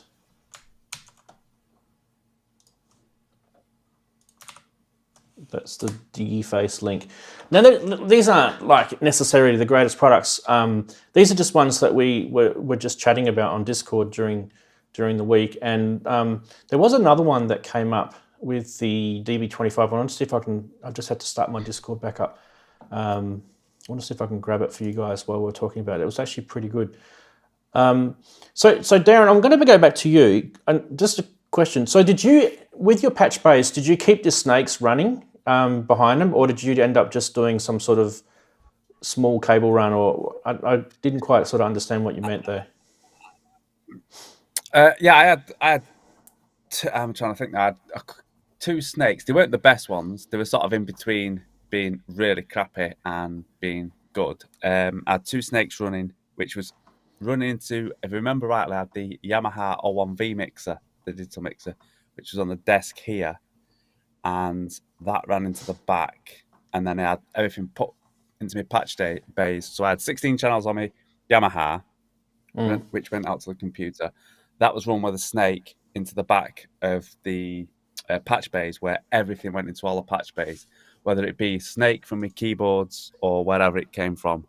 And then obviously I did have some separate cables rather than the snakes, because when you start patching up stuff, you realise that there's a lot, when you're doing like stereo stuff for your keyboards and stuff, you start realising it's quite a lot of cables, hence the reason why you end up with a lot of mixers if you didn't the mixer route. But that's how I ran it. I had two snakes, which was running from the keyboards behind and the other stuff that I had on this back wall into the patch bays, and then I could chop change everything to go into the 16 channels on the mixer on the desk. But like I say, I've got rid of at the moment the patch bays are not in use because everything's running into, or what's wired up is running into this mixer at the moment. And then when I have a second mixer to run like the modular and then the other bits on this side, which will run into the main mixer, is how I'm going to do it. Because like I said, I don't get a huge amount of noise. Now that could be on the length of the cables, the way it's set. So touch wood, I don't get a lot of noise. And I have switched to balance cables on some of the stuff as well, because I did. I think Andy said I had, for cost wise, I had a lot of unbalanced stuff. But I didn't find a lot of noise in that neither. Moving over from, I think it all depends on what it's coming out of and going into, and where the cables are running, and the quality of the cable as to how much noise you seem to end up getting. Yeah. Now I did find the other patch bay thing where we had you talking there, Daren. I was going to get it to show up here. I've got it on the little Mac laptop here. This is by a company called Flock Audio, and they do this thing. This is the Patch 64. So it's a digitally controlled analog patch bay. And the guy that was telling me about it, basically what he was saying is that what this gives you is the ability to keep all your analog signal analog before converting it to digital, so that you can actually reroute things as well and keeping it signal analog, which means you're not going through a digital to analog conversion. Didn't quite understand how that would work, but basically the whole point with things like this is you can set up things like inserts and FX buses and stuff like that, and you can then reroute them back to another mixer or the same mixer. So it's kind of like an intelligent patch bay as such. So I don't know if anyone in the chat has got one of these or one of the Flock Audio type of solutions, but that actually did prick my ears a little bit. I mean, obviously for me, I would need probably some other solution because I still want to go with the ADAT as well. But yeah, I just kind of thought that was interesting. Speaking of DB25s. So yeah, let's have a quick look at what the chatties are saying. We're going to go and talk about MIDI in a sec, because I think it's really something that we need to talk about very, very importantly. But yeah, there's a few people here talking about the same stuff. Yeah. AZO Head says, I wish we ditched ADAT and moved towards network cables like Dante or AVB. I think, yeah, I haven't had any experience with Dante myself, but the way I understand it, I think AVB might be the better protocol. I could be wrong here, but I don't have a lot of experience with either. I do know there's a few guys that use AVB that you've seen regularly on the channel, so that tends to be a better system. I do want to have something with AVB. I know that the modu, I'm getting a noise coming out of one of you guys. Hang on a sec. Yeah, it's Andy. Sorry. That's okay. No problem. The modu ones have the AVB. I think Ken was the one that got that. Ken Flux with it. Pierce, he's the guy that you guys probably will see on the show a few times. He had the AVB set up. I personally think that's a good way to go. I'm not sure if that's going to be long term. ADAT has kind of hung around for a long time, and it's still really, really good. One of the things that I've got here is I've got an audio interface that I invested money into, and I've got ADAT modules, and it just works for me. So I'm not going to go and redo my entire studio just because Dante or AVB is a better solution. But I do agree. I think there needs to be something better going ahead in the future. And while we're talking about the DB25s, Sasquatch said that cross-point switching is what he thought we were talking about. And he says it's expensive. Yeah, it depends on how many inputs you've got. I think, we were talking about, in my situation, I've got 32 inputs that I can use just with my audio interface. And if I run out of inputs from there, I've got another mixer and I've got another mixer. So then we start talking about what someone mentioned in chat earlier, and they don't like sub-mixing. And so that's something that I think we probably should briefly talk about before we go into the next segment, which is MIDI. So let's talk about sub-mixing again, because Andy, your situation there, you're sub-mixing, aren't you? Essentially. I mean, the mixer itself has sub-mixers in it, but I don't really use those. I kind of use individual mixers as sub-mixers. Yeah, which is what we're kind of saying as well. We're kind of saying that, yeah, I mean, in my case, if, and also with Daren, I've got the MX1, Daren's also got the same. And if I need an extra mixer, which I kind of use as a little toolkit mixer for my modular, I'll bring that in to my ADAT sort of system. So it is a sub-mixer in a sense. I kind of do agree with that comment though about not liking it. And the reason why I personally don't like it is because it can bring technical issues into your audio. setup. So it can bring ground loop noise, it can bring interference, it can bring issues about not knowing what input to record. So if you want to do sort of like multi-track recording, it can bring those sort of issues into the fray as well. So that's why a lot of people don't like it. But not everyone can go and spend thousands and thousands of dollars on, you know, expensive multi-channel digital input interfaces. So that's why you have people with multiple mixers submixing. So I also use one of those 16-channel simultaneous recorders. I don't know if you've seen those. I don't have it set up now, and I totally forgot the name of it because it's been a while since I used it. But it just put a USB stick in there and record high-quality 16-channel simultaneously. It's great for jams. And then if you have stem editing in mind later, you can. You don't have to. And you just put it across your mixer. It's awesome. It's just kind of set and forget. So that's like the Zoom sort of products, is that? It's not Zoom. It's it might have been an Australian company. I forgot. It has it's a little black unit with an amber screen. Rode? No, it's not Rode. I'm totally drawing a blank on it. But they're on eBay if you look for 16-channel recorders, because most of the Zoom stuff is not simultaneous. You have like 2 channels at a time. You mix down. Tascam? And no, it's another one. I should have it handy. I don't have it handy today. That's okay. It doesn't matter.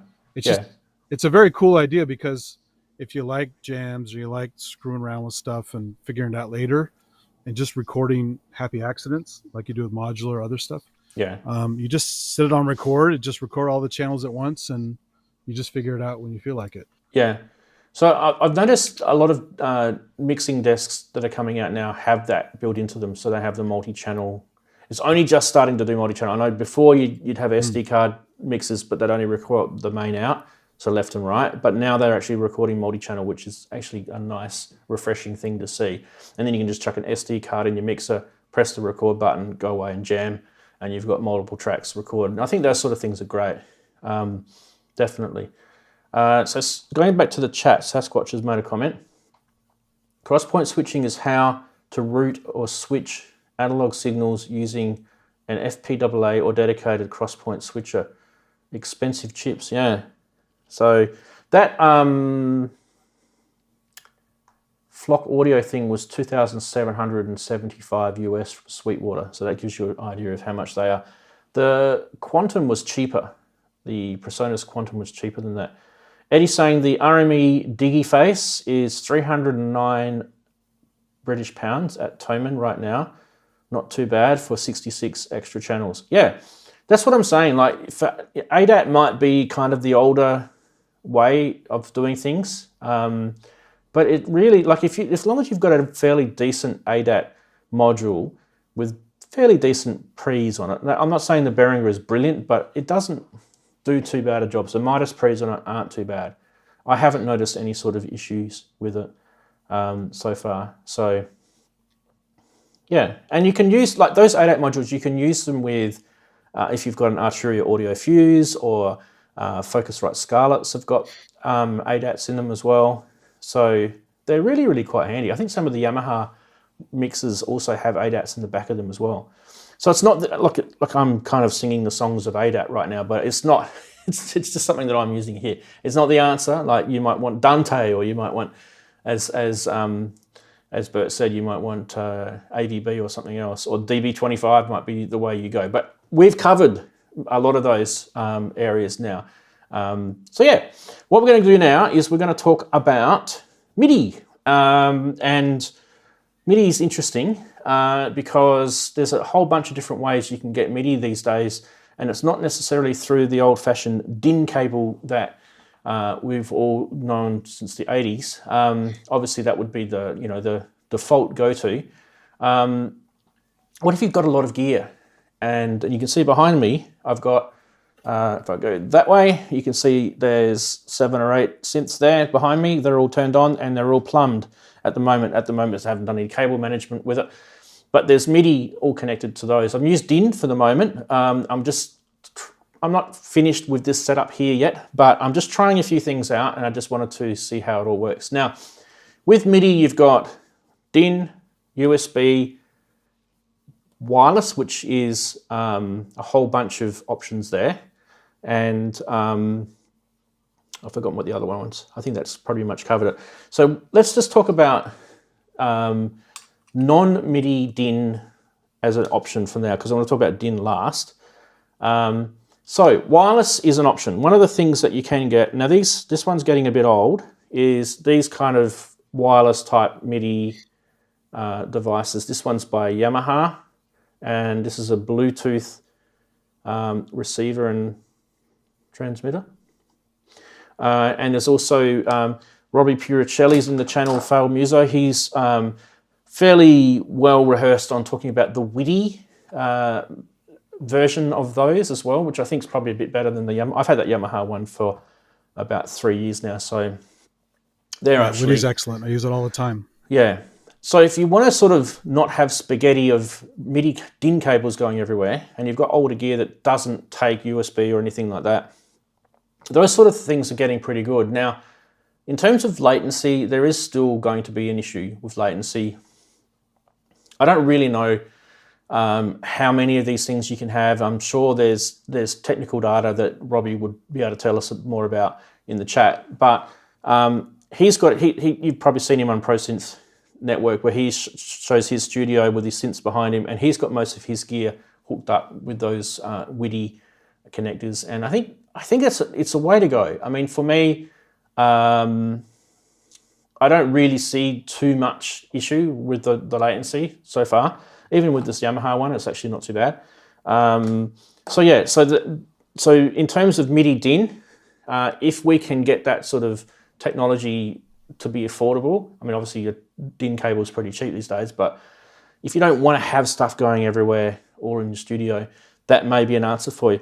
Now, what I'm going to do is I'm going to move the PTZ camera around because I want to show you guys what I've got. You've seen it before. It's the MRCC. Just going to get the MRCC up on the screen. Sorry, let's zoom in a little bit.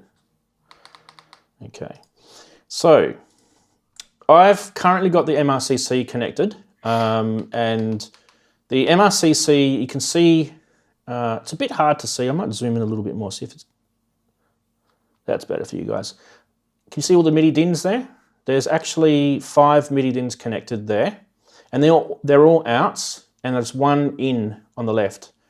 Now, at the moment, I've got it set up so you can see there's a USB Type B connector just to the top left of those clusters of MIDI DINs. That's actually what they call a PC connection on this particular device. And basically I can just press the in or the out on that. And then, in fact, why don't I show you? What you do is you can actually just route stuff so easily with this. So you don't need a computer program or anything kind of crazy. But so if I hold that down, you can see all of those ports highlighted, and I can just turn them all off for now. So just press it twice. Now if I highlight that, so if I go to a different input here, nothing's routed to that input there. But if I go back to PC, you can see only MIDI DIN 1 or 2. Then I'm just going to connect all those up again. So I go back to 1, nothing's routed, and you can see all of those are routed. So it's that easy to route. There's literally just pushing the button underneath. And okay, so what the benefit with this type of setup, this is like a MIDI router. The benefit with this type of setup is that each one of those output ports can then go into a 16 out MIDI through sort of system. So yes, there are 10 physical DIN plugs on this, plus you've also got 2 TRS type connectors that you can convert to DIN as well. So technically 12. You know, you're looking at, well, let's just do 10 DIN times 16, 160 MIDI devices just from there. And then you can add your 2 more. So yeah. Lots and lots and lots of MIDI devices that you can connect up to this. There is one problem I've noticed that I've had with this, and I've been talking to the guys at MRCC, I haven't heard back yet, is I can't seem to get program change to work on the through. And I don't know if it's something that I've done wrong or if it's a thing with it. I'm not sure. And I know there's nothing wrong with program change because I've connected it directly up to a synth and it works fine. So it's definitely something to do with that. But so when it comes to MIDI, you kind of have to think about, I've got a lot of, say if you've got a lot of synths and you've got, you're going to have to start thinking about how you're going to map it, what synths or what channel. If you've got more than 16, then you're running out of channels. And obviously if you've got more than 16 synths, that's where these things come in handy because each one of those outputs can handle up to 16 devices. So those sort of situations are good. And also the other thing to remember too is you don't want to have too many daisy chained type setups. And what I mean by daisy chain is where you're going in and through in your synths. At the back of your synths, you might have 3 MIDI ports and one of them says through. So if you're going into one and then through into another, you can potentially cause latency with MIDI in that sort of setup. Like use one of these guys. Yeah. Yeah. Yeah, so that's the quad. That's the quadra through. Now, you probably remember on that photo that I showed you guys earlier, which is in the corner, there's a quadra through there. So I used the quadra through out of one of those outputs so far. I've got more to use, but one of those outputs is using a quadra through, which means 1 to 4. And I've also got a Motu 8 port. I've got a couple more of those quadra throughs and things like that. So there's plenty of MIDI. Now the cool thing about it is I can sit here, and in front of me I've got a Novation impulse controller. I can sit here in front of me and literally just map that controller through my DAW or just directly into that MRCC, and I can pick a MIDI channel, I can split, I can layer. It's all, once it's all plumbed, it's all good. The other cool thing about it is that you can use those wireless Bluetooth, like the WIDIs with it as well. So, you could have them sort of sitting anywhere in the studio. So, yeah, your MRCC, the program change, would it be turned off automatically just because it's a nuisance at times? Like maybe they turn it off for you ahead of time, you have to go enable it? Because if you're layering stuff through MIDI, you want to layer sounds of different synths with one keyboard. It's always annoying when you change it on one and it changes all your other ones. Yeah. So maybe they turn that off for you automatically. Yeah, it might be. There is kind of there's an issue. There's a screen in the. I don't want to go into it right now because I can't. I don't know. You guys might be able to see. Let me try. There's a screen in here where you can go in.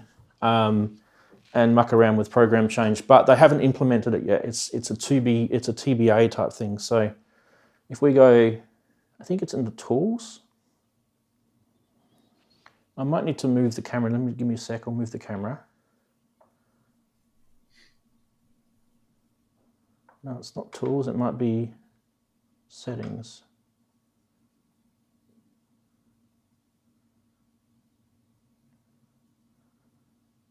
No.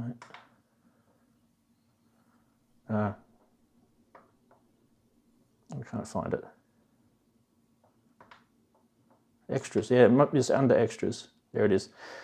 So they've got this, I'll just get the camera to move, one sec. They've got this message where it hasn't been implemented yet. Don't look behind you. Yeah. Zoom in for you guys. Don't look behind you. Every time you change it to that screen, there's something to do with program change that hasn't been implemented yet on that thing. So okay. I don't know what they've got planned. I did go and have a look at the forums today to see if there was anything interesting in there. But anyway, it's annoying because one of the things I love with Ableton and using an MPC is I love being able to start a project and then it automatically sets all the program changes on all the devices you're using. And you can also do it, obviously, when you're using clips in your Akai Force or your Ableton, or and you can actually make program changes during sequence changes and things like that. So something that I definitely use. The guys that make the Noodler, right? The guys that make the Noodler, yeah. Or is that... Yeah, they are. Okay, cool. Yeah, it's not a big deal for me. I mean, I can. I've still got the Motu one down here that doesn't have any problems with program change, so that's all good. Right, I wanted to go into chat because Robbie was talking about the WIDI stuff. So CME are bringing out hubs next year. That'd be cool. I'd like to know sort of, how much latency are in these things though. Like if you're running sequences and stuff like that, do they have any, are people reporting any latency? I don't get away from the marketing. I can speak to the WIDI as a Roller user and a WIDI user. Yeah. They're both excellent. I don't notice it. I mean, I'm not the best player in the world. I'm not playing like super crazy elaborate stuff most of the time. But Rolly Seaboard never got complaints with Bluetooth wireless, and WIDI shouldn't either because it's excellent. Yeah. Andy, while we've got you on the screen, if you're doing, say you're doing your DAW, you've got sequence running out of that via MIDI over a WIDI thing, that would probably be the most likely occurrence of latency, right? Probably. I haven't used it in a DAW setup. I only use it to connect one thing to another thing. So like if I want to use, I even had that little plant wave thing that takes plant signals and generates music out of it. Yep. WIDI'd that. I WIDI'd that to MC 101, and it was hilarious. It was just fun. Or even using I wanted to use the CME X key with the wireless only version that I have, and I want to use it with the MC 101. Well, it doesn't have MIDI on it, or has USB, but it doesn't have MIDI, and I wanted to hook it to my 101. So I just had WIDI on the 101 and X key fired right up, and I'm playing on the 101 without new wires. It's great. So brilliant. I have to get myself a couple of packs of those, I think, because I can definitely see there being quite a lot of use for it as well. Now, the last thing we're talking about MIDI, right? The last thing, obviously, is the wonderful USB. And USB could be a problem because do you want to bring that all into some sort of USB host? And most people would not even know what that means. USB host in your language might be just your PC or your Mac. But you can actually get USB hosts that will run with MIDI, and they're actually standalone as well. You can use an MPC Live X and 1 now handle USB-based MIDI devices as well. But obviously, we're going back to the MRCC again. This baby does actually a really good job of USB-based MIDI. In this case, you've got 4, you can see them there, the 4 Type A USB inputs. So on that sense, you can plug any class-compliant MIDI device into that, and it will, I think, power it as well. So that's pretty handy. And you'll notice that, see how you've got those little sort of lines painted on coming out of each MIDI port, and it then splits between splits between 2 buttons. So the left button is the in and the right button is the out. So with USB, it's both in and out. That's a good thing about it. So unlike DIN, which is 2 different cables for your in and out. So that's one good thing about USB, I guess. The bad thing about USB is if it's got some ground loop noise or some sort of other issue with it, I guess. The other cool thing I like about the class-compliant MIDI stuff is that if you've got things like MPCs, you can see them all appear as devices. It's really cool. You don't have to label it or anything like that. It's all automatically comes up. Now, one other thing I wanted to mention to everyone is we've been giving the MRC a bit of a plug, but the other one that I really like is, and I might actually get one of these as well just because I really like them, is by a company called iConnectivity, and it's the MioXL. It's a really great MIDI device. I want to see if I can get both pictures actually. So we'll save this one. That's the front. I use the Mio cables. They're really good, and they work well with iOS too. So yeah, and they're also class compliant. One of the things that they've got that the MRCC doesn't is they've got an app that is actually really cool. It's like, I forget what they call it. I'll go onto the website in a second. We'll have a look. But in there, you can actually do all your routing, and you can actually save scenes and things like that. Now, there's the front of that of the MioXL, and the back is also just as cool. So I'll get a copy of that. Come in here. When I'm saving things off the net, doing shows, it's always difficult. The back's also got connectivity. There's the back. So on the back, you can see that's got a USB hub as well. There's 6 on the back. How many on the front? 6 on the back and 4 on the front, plus the host port. That's a lot of USB connectivity. Plus you've also got the 1, 2, 3, 4, 5, 6 DIN in and out on the back, plus another 1, 2, 3, 4.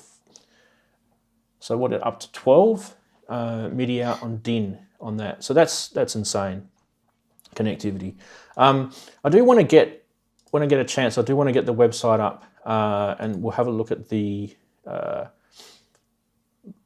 what do you call it? The app that comes with it. These are, by the way, these are about $399 US. You could probably even get them cheaper if you shop around.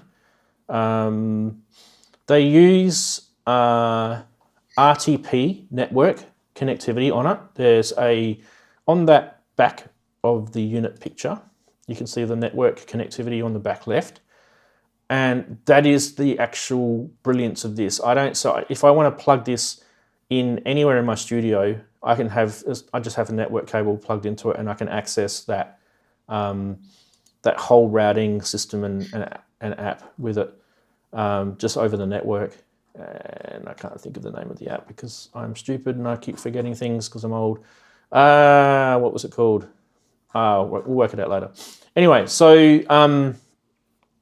yeah, I mean, a few guys in the chat were saying before they like to see, things like network topology being used more. They were talking about like Dante or AVB for audio.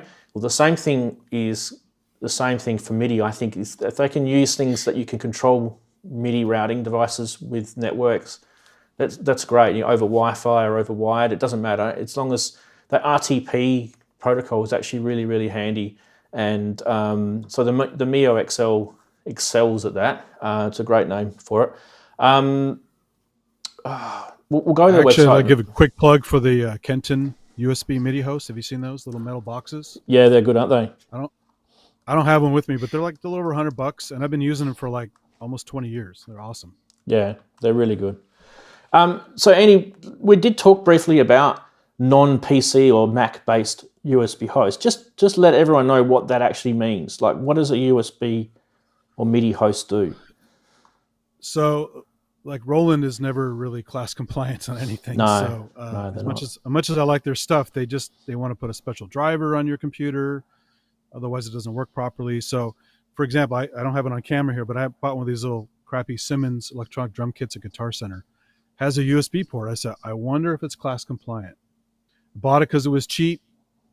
Not a chance. So I was going to plug the Kenton into it. So instead, I ended up hacking into it with alligator clips, making trigger cables, and hooking to a TD6. But that's another story. But the cool thing is the TD6 has MIDI out. So now I basically bypass the whole USB thing altogether. But class compliant just adds that layer of USB connectivity to allow MIDI to work with a computer, with another USB device like a Akai Force, if you want to use USB instead of DIN5. And it's the way things should be. I don't know why MIDI's a great standard. I don't know why USB class compliance can't be a standard. They want to save money, obviously, or whatever, but it just makes everyone's life more miserable. And I bought a whole bunch of those dumb hosts because I have plenty of stuff that just won't work any other way. So yeah, it's good. I'm trying to get... So the software that we were talking about, Andy, when we're talking about the Mio, is Oracle. It's AURACLE. I'm going to give you guys a screenshot of it because I think it's really cool. So in terms of like being able to route MIDI devices in and out and things like that. Sorry, it's not letting me download. Here we go. Another great thing about the Kenton box, before I forget, is even before they had a USB version with USB power, I had the barrel connector one, and either way I was able to make battery packs for it. So even the host could be portable. Yeah. So this is like, I mean, there's plenty of screens in this software, but this is just give you an idea. So you literally just bring this up. You can then you can route MIDI and you can label everything. So when you actually connect all your devices up in it, you can label it all. You can have scenes. You can route. In that particular screen, it's an audio mixer, but you can see the MIDI routing tab and everything. That software comes with it for free, doesn't it? So when you get the Mio, so you've got access to that software for free. I believe it's part of it. It's part of the license. So like, yeah. So they're pretty similar price. So the MRCC, I think, is about $30 or $40 cheaper than the iConnectivity one. So let's have a quick look at chat. I'm sure there's been hundreds of questions. Yeah, they were saying Oracle. They were screaming Oracle at me. Yeah, the Future World Machine says the iConnectivity standalones are great. That's the other thing too about it, is it is a standalone MIDI device. So you don't actually need a PC connected to it for it to run. It's literally standalone. When you set your routes and everything like that, it remembers it all. It's brilliant. I don't like things that rely on PCs. Eddie's asking me to tell everyone not to buy, well, you're telling everyone in the chat anyway, so they're reading it. Not to buy the Do-Re MIDI version of the Kenton box. Okay. We'll take your word for it. I actually don't know about that one, so yeah. So Phoenix, he's showing his connections. He's got the Digitone to the Hydrasynth, to the circuit, to the tracks, to the Minilog, to the TR8, to the RC505, to the micro. That's his chain. So, wow. Do you want to have a chain like that? Do you feel that there's going to be latency? Have you had any issues with anything? Yeah. But one thing that Phoenix mentions in chat is the RetroKit MIDI hub thing. I think it's the RK006. Is that what it's called? You guys know I've got one. I just don't have it with me. They're tiny little things, and it's got 10 MIDI outs on it, and they're all 3.5mm jacks on it. Yeah, Brilliant like little puck, right? Yeah, brilliant little device. Powered off, standalone as well. Powers it off a USB micro connection. Great little device. I will be using it in here because definitely. Big hello to Garrett if he's watching. Speaking of funny JX3D connections, about yeah. I'll get his comments. So I've had a lot of trouble, says JX3D, with the PC to USB connection on the Mio. Often I can't get contact with the device from the software through the ports. Work fine. Okay. All right. What I would suggest is use the RTP, because I believe the software just works with, you can, I don't know if Andy, you're the same. You've got ATEM Mini stuff, right? So the ATEM, the ATEM Mini, you don't need to actually plug them into your computer. They're standalone devices, and you can plug them into the network. The Pro, you can plug straight into the network. Yeah, and then you can not the original. Yeah. So with the one that I'm actually streaming off, I can actually launch the ATEM controller software, and it literally picks it up off the network, which is using RTP. It's a very similar sort of type of issue. One thing they don't tell you, though, is your stream key for YouTube is unique. I thought it was just generating it each time, but it's unique and it stays there until you change it. So if you try to keep firing off streams one at a time with the stream button, it won't, because you already used it. So yeah, it's not completely computerless. Well, in my particular case, completely going off topic here, but in my particular case, I don't have to change my stream key. Because what I do is when I go in to set a new stream, I reuse the settings of the previous stream, and then I just edit the title and any of the description and the thumbnail. Maybe it's the title or something. Something is not letting me do it, so yeah. I'm probably doing something wrong. Yeah. We can chat about that another time.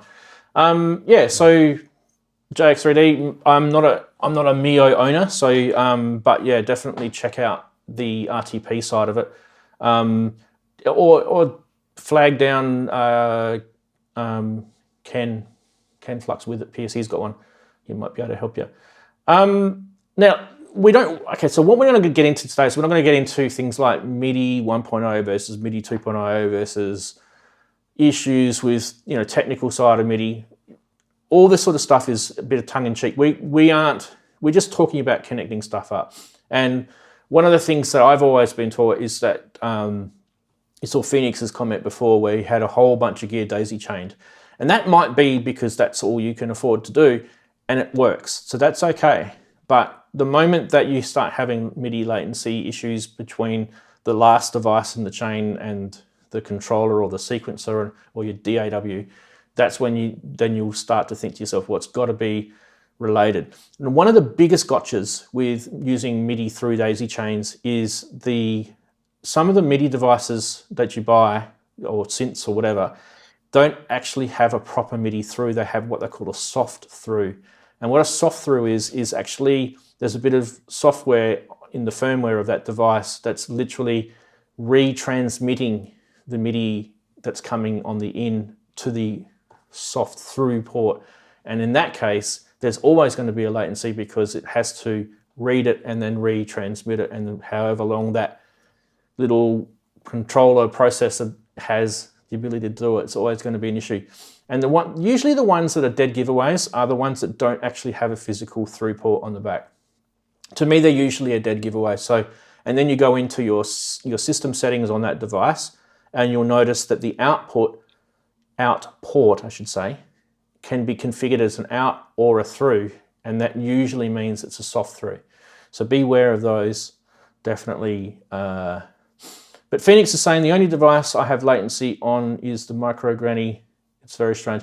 Yeah, don't forget though, the Micro Granny is kind of like a boutique sort of project. It's not really, it was a one guy sort of company type thing. It's Arduino, right? It's Arduino, yeah. So I would say that it's to do with the implementation of what's in under the hood of that thing. But it doesn't surprise me that that's got issues. It's a great little thing, but doesn't mean it's bad. Get your MIDI through box. There's a quick thing I wanted to tell you about the throughput. You would think would be really slow.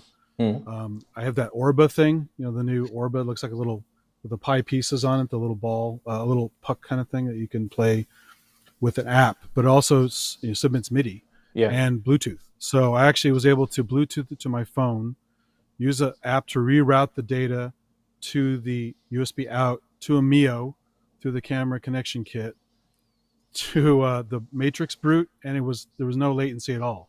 Wow. You'd think there'd be a ton, but there wasn't. Yeah. So yeah, I mean the actual protocol of MIDI itself is very, very low data transmission speeds. I mean, compared to what right now the video stuff going out onto YouTube is millions and millions of times more data getting processed. So MIDI is very, very small. So yeah, I mean the older technology won't be so good at it. The newer technologies are going to be a lot better at it. So what we've done video, we've done audio, we've done all sorts of different ones. Let us know in chat if there's any questions about any of the stuff that we're talking about, whether it's hitting the spot for you, or you're disappointed because we haven't shown enough. Just give us feedback. What is it that you want us to cover? While I'm waiting for you guys to answer that, I think we can move on to the next part, and that's power. We talked about it briefly last week, didn't we? So, Andy, you had a really good suggestion. We're talking about power boards and the problem with wall warts, and your suggestion last week.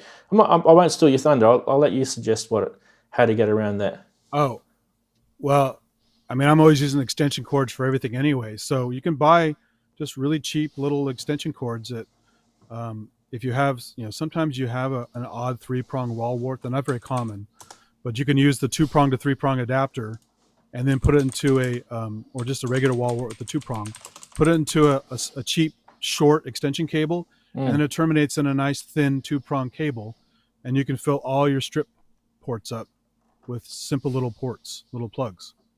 Yeah, and they're only like usually about $5 or £4. And you can cable tie them to the thing so they don't come apart, and you're not going to get shock out of it, or it's not going to start a fire or whatever. So Yeah, so I like that. That's a really, really good idea. Another thing that you can do too is when you're buying the extension cables, try and get ones that have got the plug on top of the actual extension cable, because that's also handy. If you're going to extend something, you're then replacing it with another socket on top. And I find those are always handy because it lifts up like a wall wart sort of transformer. It lifts it above the board. And so if you've got any of those ones that sort of go across power outlets, like the Korg ones, Korg, you stop doing that. They're always handy as well. So let's talk about power briefly. What can we do with power? One of the things I haven't done yet in this studio is, obviously I'm not talking about cable management yet, but I've got synths, I've got audio, I've got MIDI, I've got stuff like that. But I haven't done any of my guitar effects pedals, and you guys might remember how many of those little suckers I've got lying around. And I do want to bring them into my setup because I actually love using Outboard FX. And with those ADAT modules, I've got plenty of outs that I can pipe DAW audio or anything else back out and put it in through an effects chain, or even if I want to, I can just have each individual effects pedal have its own input if I want to.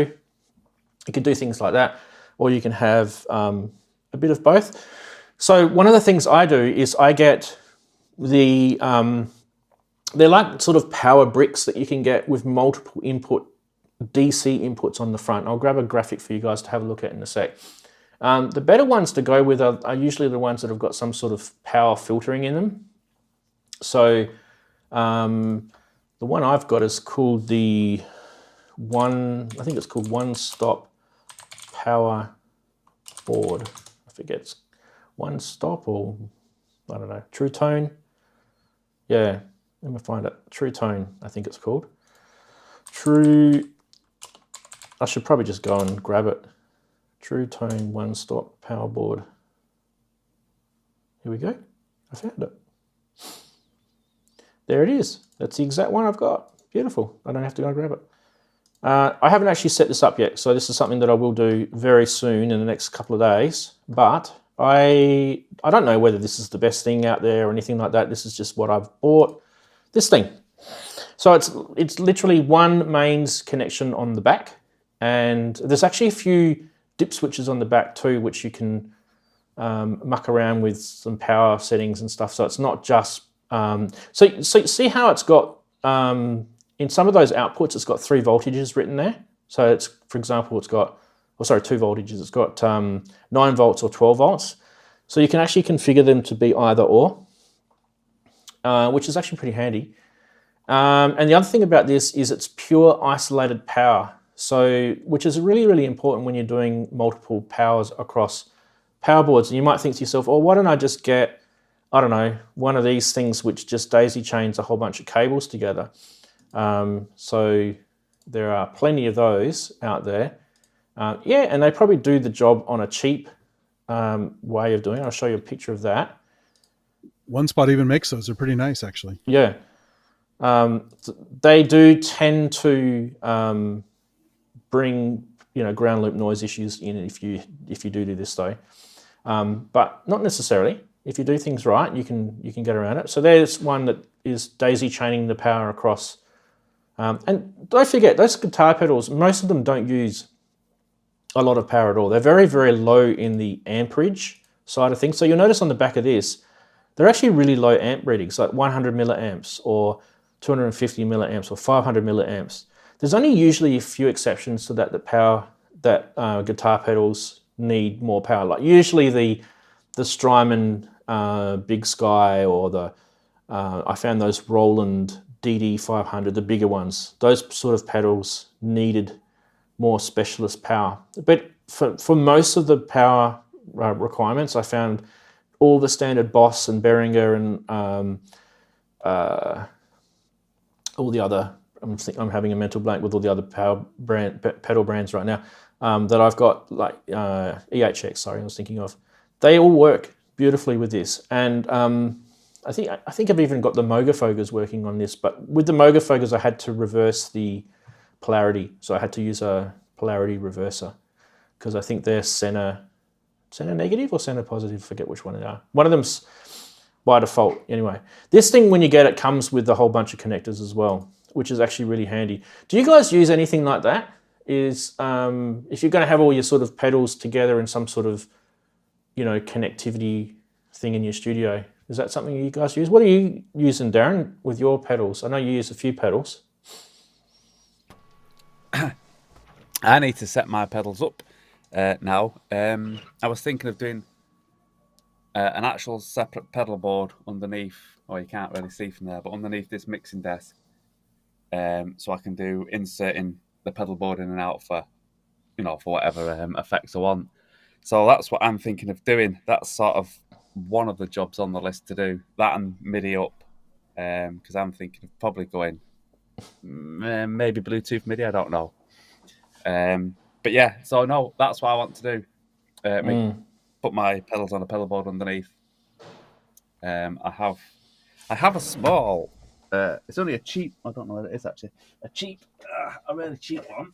If I can get it. Power thing. It's only a cheap one, but it does for now, which is. Can you see that? Oh yeah. So that separates out. Dr. Tone. So you've got 12 watts on top, and then yes, they're only cheap ones, so they're not the best in the world. So don't go rushing thinking the best. But at the time, it was cheap, and I can run. Well, you can run 1, 2, 3, 4, 5, 6. You can get about at least 8 pedals off it. I've never pushed it to 8 pedals, but you can't run a Blue Sky or anything like that off. It can only be the small. The standard Boss ones. Yeah. So Daren, would you anything like that? Yeah. So would you daisy chain? Would you daisy chain all those together? Is that how you do it?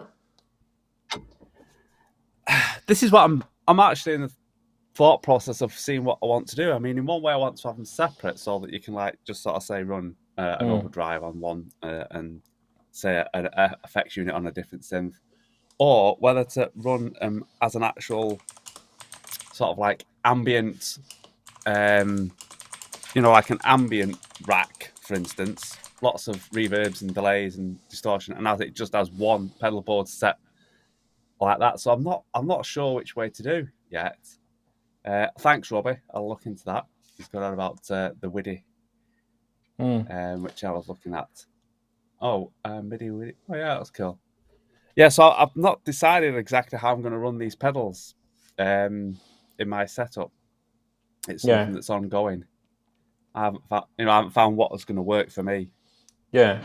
And I noticed too that the chatties are talking about some of the different power issues with some of the pedals. 9 volts is the standard, but others use different voltage. Like, for example, the MXR, a couple of the MXR pedals that I've got are using 18 volts, and you've got some sort of the company that owns MXR is Dunlop. So interesting sort of setup there. Now, I think the guys in chat really want us to go into the next topic of power, and that is the dreaded USB power. It's absolute bane of my existence, USB power issues. I absolutely can't stand it. I mean, I've probably thrown synths at the screen about it. Looks like Andy's paused. So his video's paused for some reason. Anyway. Micro B and flipping USB MIDI. Yes. The thing is, without going into a big, we've done this show before where we've talked about USB power issues and ground loop noise and that, so we probably don't need to do it. Just go back into my video catalog and you can watch those episodes. But I think the biggest issue is if you're a manufacturer and you're making gear for us musicians, please do not introduce unnecessary noise that goes into an audio device that is going to be used for professional recording. If that's what you're going to do, if you're going to put that rubbish out there on the market, then we as musicians shouldn't buy it. I mean, that completely absolute BS that they're bringing these USB-powered devices that introduce ground loop noise into the audio chain or output. There should be better electronic engineering in these devices that don't allow for things like the power to be getting across into an audio signal path. And that's also, I mean, that scratches my head, because I think that, you know, you could actually get electric shocks with this, and we talked about that with the beat steps. Robbie said he'd jump in. Yeah, he can jump in. I'll send him a link in a sec. So what I might do, Daren, while I'm getting the link ready, I'll go across to you. Can you talk about some of your experience that you've had with USB power and how you've kind of got around ground loop noise and things like that? Yeah. Yeah, the way I've got around it is I don't use it. That's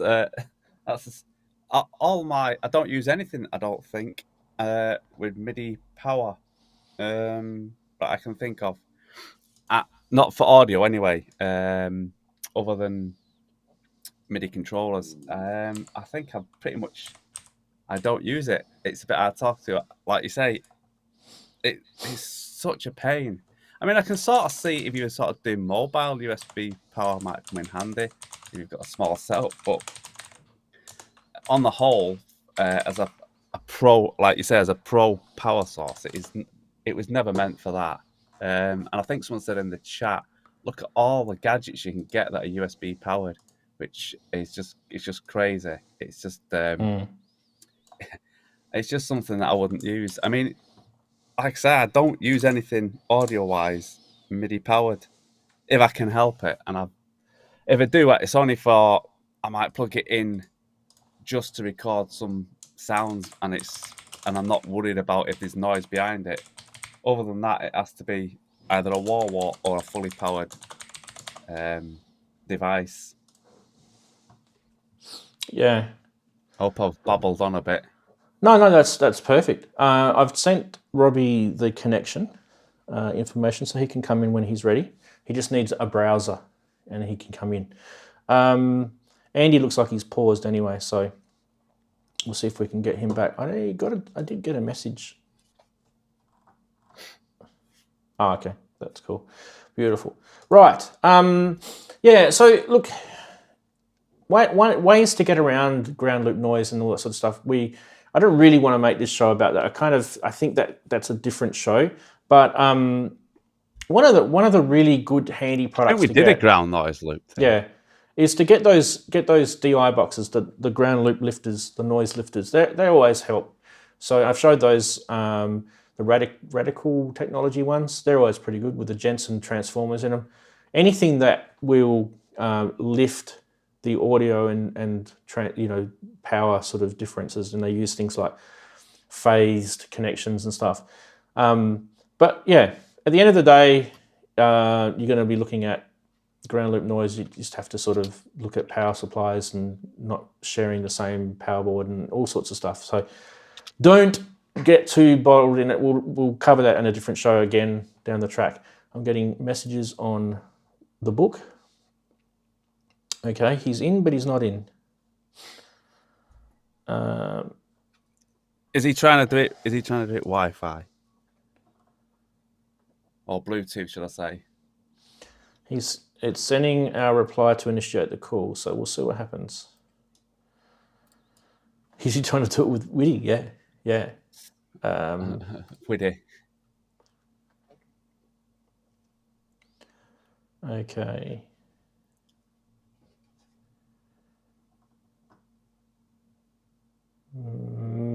Not coming in just yet. You see, This is technology for you.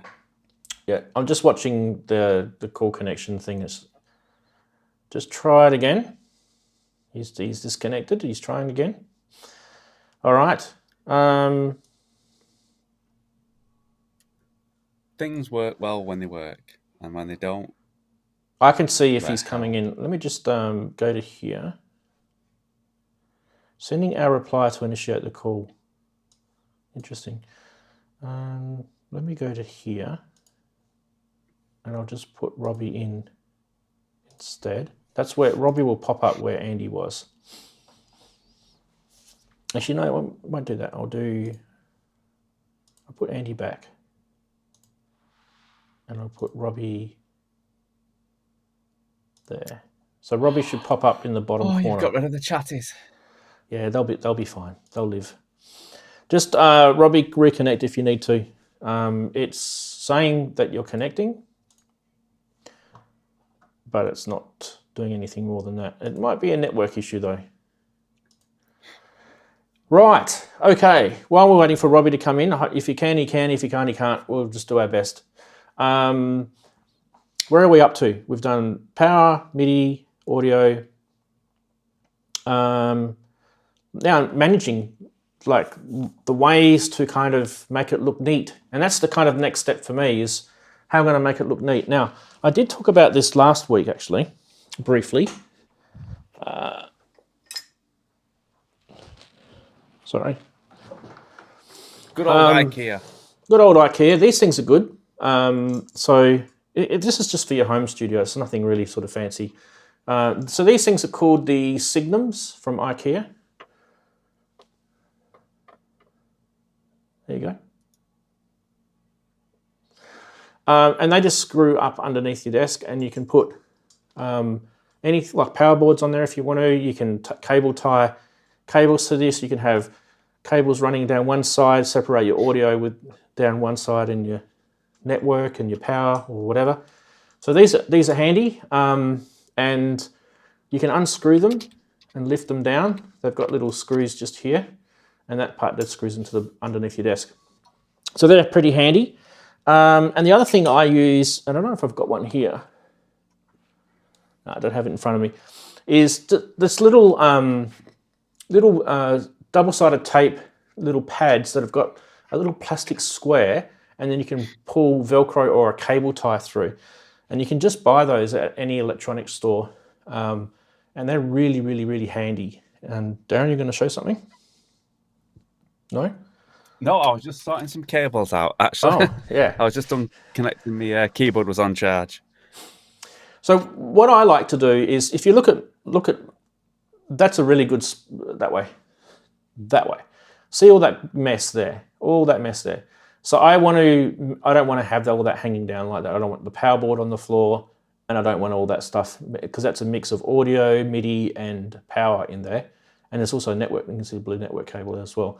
I don't want any of that. So yeah, I want to have all that sort of tucked up underneath the desk, and I'll run that neatly underneath back to where it needs to go. Wonder what's happening with Robbie. Doesn't seem to want to be playing ball. Yeah. I don't know why.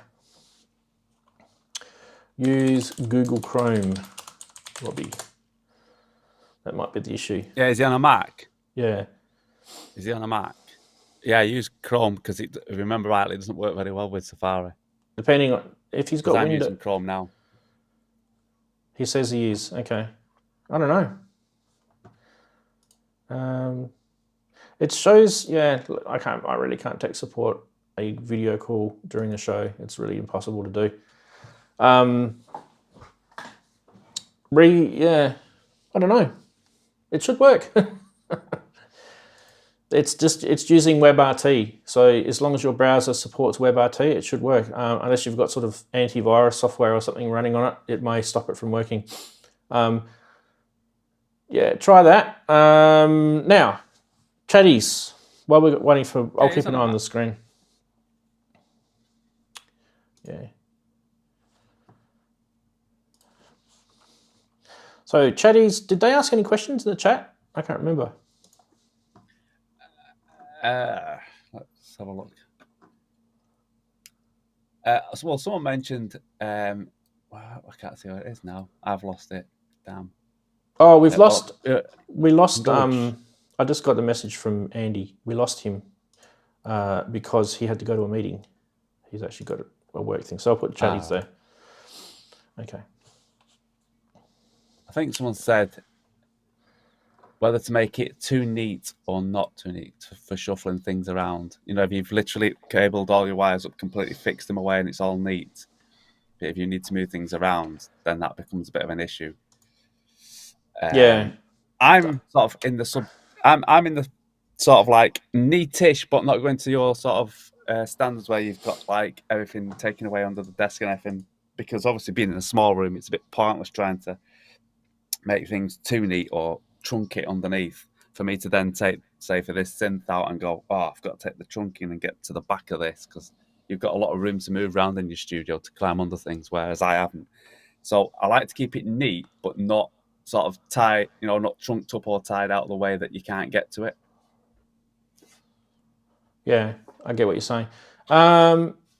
Robbie's... There he is. I just got an error message. Yay, it works. Ah!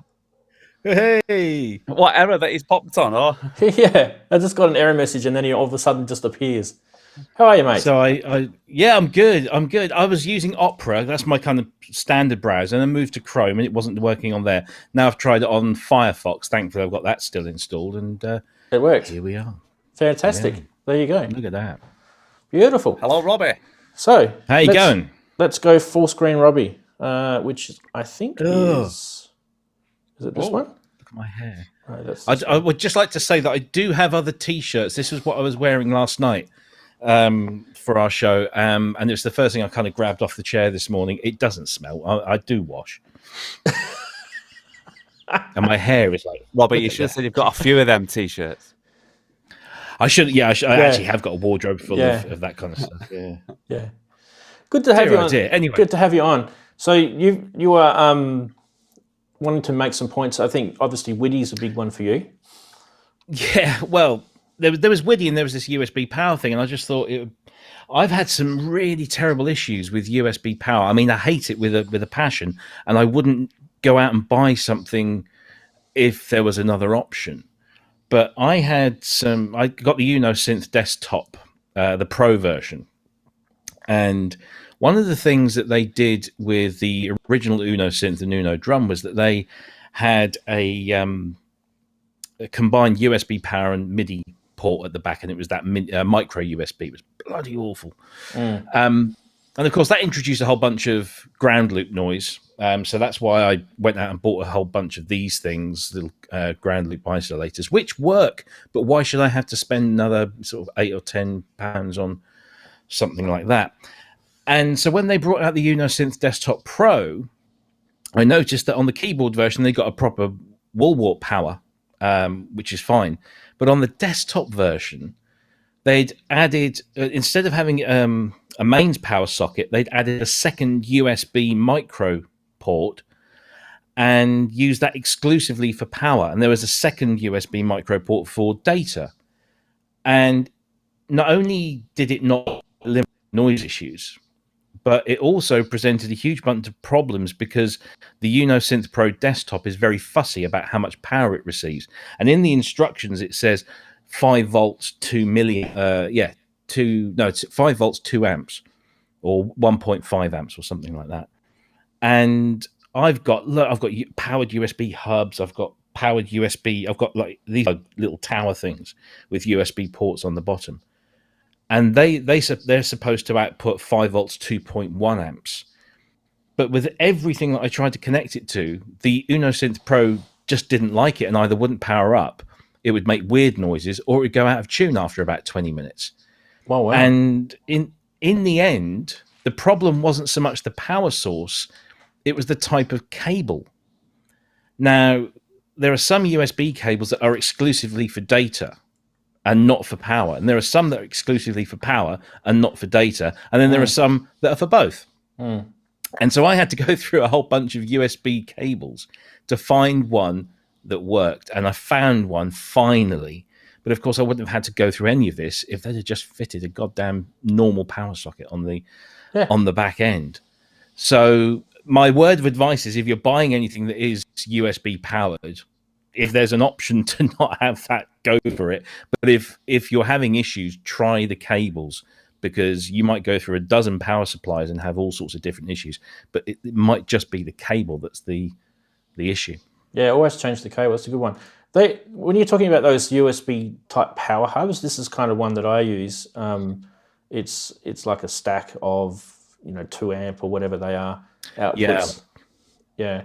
And I've got a few of those sort of lying around. That one's if I zoom out, you'll see where it is, because I've been sort of showing you guys around the studio, so you can see there it's sort of tucked under where the force is there. Yeah. So they're kind of handy, those things, but they do, like you say, they do kind of introduce ground loop noise issues, and it's a real. I mean, I just don't get it. I don't get why pro audio manufacturers, and it's not just IK Multimedia, and I do work with IK, and so and they do some really great stuff. But I have taken them to task over this, and there are other manufacturers that do the same, that use these, just use USB because it's convenient. And sure, if your item is designed to be a portable object, something you can stick in your backpack and take around, maybe use with a laptop, then USB is great. But first of all, use USB-C because it's commonplace and it's a lot more secure. And secondly, try and offer some other power option, like the Live and XFM. Has a battery power as well as the mains power. So, and even the mains power is a proper, like a Volca style socket. So, it's bonkers. But I like what Novation did with the base station too. You've got the USB Type B connector on the back, or you've got the DC connector, and you can switch whether you want to use the USB to power it, or you can switch it across for the DC to power it. And I like that. And it's smarter. Another one that's like an issue with me with power is, I don't know which one I'm going to show. I'm just going to grab a Eurorack module. I know this is not your favorite thing, Robbie, but that's okay. So Eurorack modules, speaking of power, they need to be making them keyed. Like, see how this has got a nice little surround? This is Expert Sleepers. And that way, when you plug the ribbon cable in, it knows where it needs to go, because these have got a key on them. There are lots of modules out there that aren't keyed. I don't know if I've got one. Here we go. Here's one that's not keyed. I haven't got one. So that could be expensive if you are not paying attention, I guess. So where's the power? And there's on the other side there. That's not keyed. So you got to get that in the, see how it says red there? It's upside down. All the electrons are going to fall out. There you go. That means that's where the red stripe needs to go. So they've written red, and if you don't really know what you're doing, some of them don't even do that. You got a red stripe on the cable there. Come on, focus. There you go. But so if that's dangerous, though, isn't it? I mean, from a cost perspective, plug that in incorrectly. Maybe you're fumbling around at a gig or something, and you plug that in wrong, bang, and there's your module's gone, and or the entire unit. Indeed, yeah. I mean, all that. I blew a Fairlight system up. You blew a Fairlight system up. I blew a Fairlight system up by pins. I had a SCSI to SD drive, and I didn't have it in a case. I was in kind of testing mode, and I shot the SCSI to SD drive on the case of the Fairlight, and there was just this big bang, and all the lights went out, and that was fun. Wow. But I can't. The easy solution for it is to put bridge rectifiers in those sort of power circuits, so it doesn't matter which way around it goes. It'll sort itself out in the electronics. That's the easy way of fixing that. But we're talking about USB power. One of the issues is not just where to power stuff from. It's like you were saying, Robbie. It's all the different types of connectors that you've got. You've got USB-C, USB-A, USB-B, micro. Even with some of the Apple products, they're different types of connectors they've got now with Lightning and the older type connector, which is that big fat-looking flat thing that they used to have originally. So there's also all sorts of issues with powering stuff. So I've just recently gone out on a splurge and bought a whole bunch of USB-C to whatever adapters, because I'm increasingly getting things that are USB-C only. So for example, I've got to get it in, haven't I? The WIDI U host, which is this new module that I'm testing. that's all USB-C. So I've had to get lots of different adapters to use that. But certainly, USB-C over any other small USB socket is way better. I know somebody in the chat just said, it's not great if you drop something. Well, yeah, but nothing ever is it? So yeah, just don't drop something. Yeah. And by the way, yes, I'm going to take a drink, Widdy. There we go. Well, you can let Mr. CME know that I'm in the market for some, so you can contact me. Yeah, I've got plenty of gear here too, and I won't be using this one. Jeez, I can't see that because I've got my thing in the way there again. That's the Yamaha. The Yamaha, yeah. Well, it's Bluetooth 4. That's the problem with that. It was great at the time because that's all that we had. But Bluetooth 5 has come along, has improved speed and secure connections. So, yeah, much better. Not just that. It wasn't just the Bluetooth. It was also I found there was compatibility issues with it. So, right. If you had an older device, it wouldn't work at all. It wouldn't discover it. And if you had something that was newer, then it would maybe make it run too fast, and it would just not work. It would discover it, but it just wouldn't work. So it's kind of it's in the middle because it's not that old, but it's newer than the old stuff, but it's not the latest. So it's and the weird thing is that Roland have just come out with something, haven't they? I forget what it's called now, but it's a Bluetooth based wireless MIDI connector, but it will only work with other Roland wireless Bluetooth MIDI connectors. It won't work with WIDI. Why does Yamaha Roland do that? Why does Roland do an because MX1 mixer and put USB ports on the back that aren't class compliant? What the hell? Why do they? Yes. And only one of them powered. Takahashi-san is spinning in his grave. All they have to do is walk out the front door of their factory, drive down the little road a little bit, and there's a factory nearby that has the word Akai written on it, and then go, hey guys, you guys produced an MPC that's got USB on the back and it's class compliant. Can we steal some of that code? Even though it's public domain. It's crazy because you think Roland and Takahashi-san, who was instrumental in delivering MIDI and unifying all of the manufacturers on a common standard that still exists to this day, and I swear if he's spinning in his grave. And they go into their own standard. Yeah. No, I just think they love making drivers, and then what ends up happening is there's probably some poor employee that works in the IT department at Roland that has the job of making sure their drivers stay up to date, and it would be just such a nightmare and sucked in. All you had to do was just go class compliant. It's like the punished job that you'd ever do. Yes, if only. Yeah, so what else did we want to talk about? We've talked about power, we've talked about MIDI, we've talked about audio. Did we cover enough of audio? Audio seems to be the big thing, doesn't it? When you were talking about it, I was thinking about what I use because I'm in a small room like pretty much everyone else here, and I've just started putting in Behringer line mixers. So I've got one under that stand, and I've got one over here, and one on that stand there as well. So I've got my math, 24 stereo inputs, and I've just about maxed that out. And I'll probably buy another couple of those, and I just route those into a small mixer on my desk. I don't have a big desk like Andy had, or I guess like you guys have got. I just don't have the room. So I have a little Behringer desktop mixer here, and they all just go into there.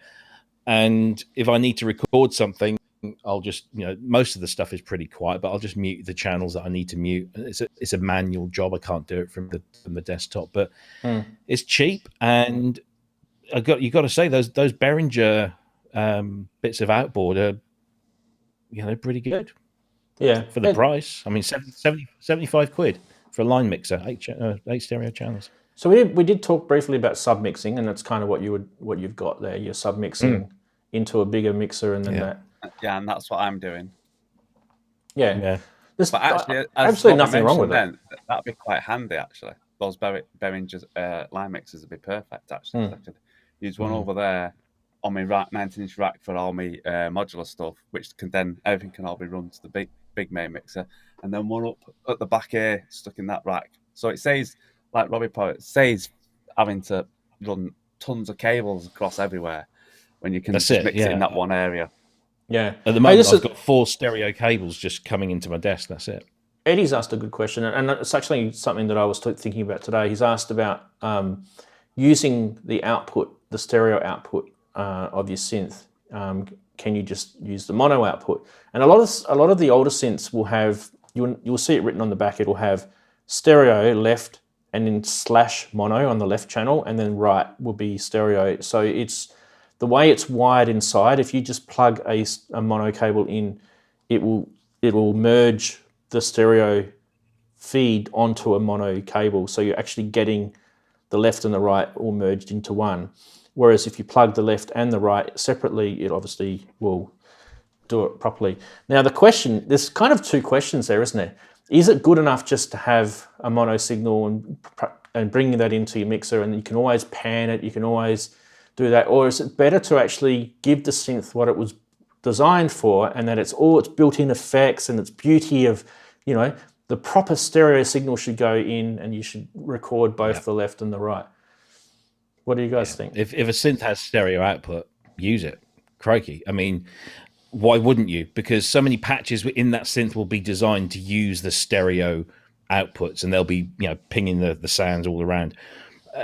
Use it if, I mean, sure, there are some, if say you're recording a bass patch, if you want to do it like that, just do it mono, and then you can mess around with it later in the mix. But, when you've got a synth that is producing sounds in a stereo fashion, then why would you not output that stereo sound into your mixer? That's just my thoughts. I agree with you completely, except for I do one thing that I've just, even though I agree with you, my Pulse 2 I only use for mono.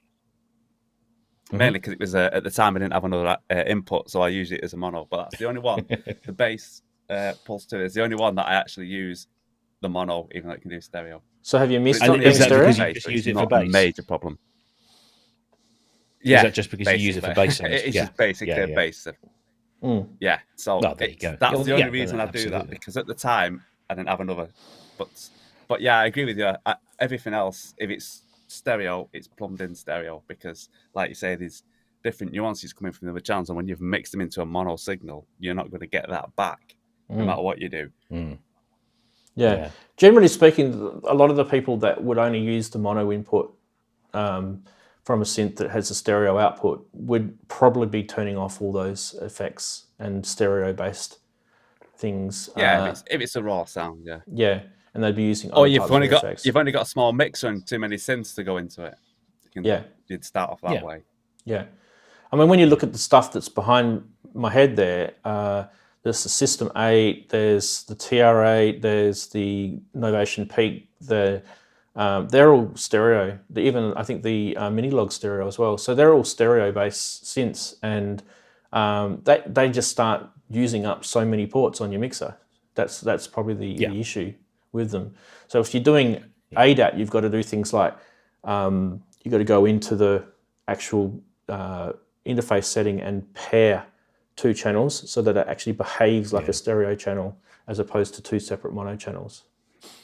Yeah, I used to do that on my Event Easy Bus, which I still have to this day. It's down, you see it's just down there somewhere.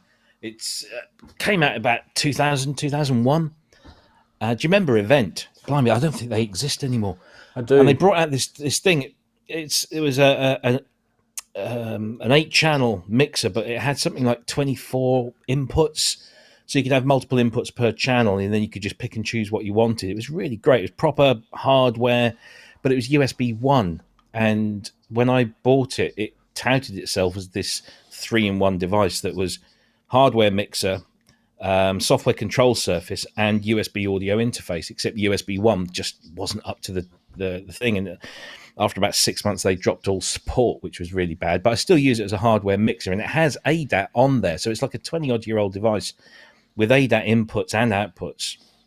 and I used to run my Alesis Fusion into that and split everything across, because the Fusion came with ADAT being Alesis. But yeah, you used to have to, on certain things, like you said, you used to have to like select the channels and then treat 2 channels as a stereo pair, and that just got a bit awkward. But yeah, Ken in chat's up something interesting. He says he treats his mixer is his cure for gas, obviously because it's limited with the inputs. So he can't get any more gear if there's no more imports. Good point. That's a good point. You just do what I did, and that's you put things away in cupboards and bring things out. You do the sloppy swap. Or as Bobby says, get the cheap Behringer in line, get the line mixers, and then you can get even more into your smaller mixer. That's what I beauty. did. Yeah, wow. So we covered a heap on this show. In chat, if you've got any last minute questions, start popping them in now, because we're probably going to start wrapping up the show. And I think we've been streaming now for almost 3 hours. Wow, it's a big show. It's a big topic, isn't it? Connecting stuff. I mean, we all kind of think to ourselves, we've set up our studio. I could have done this a bit better, or should I have put that over there? Maybe I should have routed that through that way. There's always that sort of scratch the back of your head scenario, isn't there, with connections? Yeah. I think I also find that I connect a whole bunch of stuff up and then go, do you know, I could do that better. In fact, this morning I was doing exactly that here, just trying to make things neater and tidier and less convoluted. And it's one of the reasons I am a big fan of the whole WIDI thing. Take a drink, because it's allowed me to put, you see, in my room here, right? So this is just basically a bedroom, like most of you guys. So over there, I've got a door that goes to like a little ensuite thing, which is great, you know, because mid-show I can just pop out for a Jimmy. And then I've got the main door behind me. And so I've got basically 2 breaks in the wall space.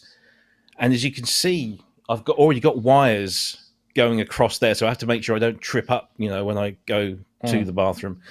And so WIDI has really allowed me to bring equipment over to certain places in the studio as and when I need it, without having to traipse a whole bunch of cables, particularly MIDI cables, because I've only got I've got 3 MIDI hubs, like 1 in each corner of the room.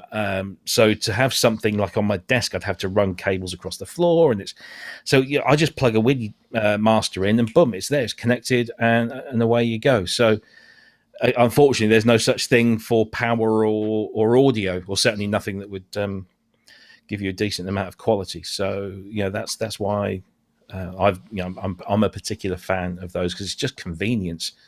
So I've got about half a dozen. I think that actually got 1, 2, 3, 4, 5, 6, 7. I've got about 7 or 8 things connected via WIDI at the moment, and haven't had any issues whatsoever. And it's been even better since I've had this, because these are now shipping the WIDI U host, which is primarily designed to give wireless MIDI connections to devices that only have a USB MIDI connection. But you can also plug those into your desktop or your laptop or your tablet, and it acts as a WIDI connector that will just instantly pair with another WIDI device. But because it's using the CME protocols from peer-to-peer, it's a much stronger and a much more stable connection. Not that the other ones aren't, but it just gives you, it bypasses the system Bluetooth and uses its own, and therefore gives you a much more confidence in your connection. So there you go. Very good. Well, we'll have to give it a try over here, because definitely something that I want to do. Anyway, you going to WIDI up as well? We're all WIDIing. Well, yes, they've got a promotional at the moment. If you've got until the 11th, you just type in a code. I think the code is BLEMIDI, and you get 30. You basically get a $69 product for $34.50. So yeah, go over and use that. BLEMIDI. Yeah. Okay.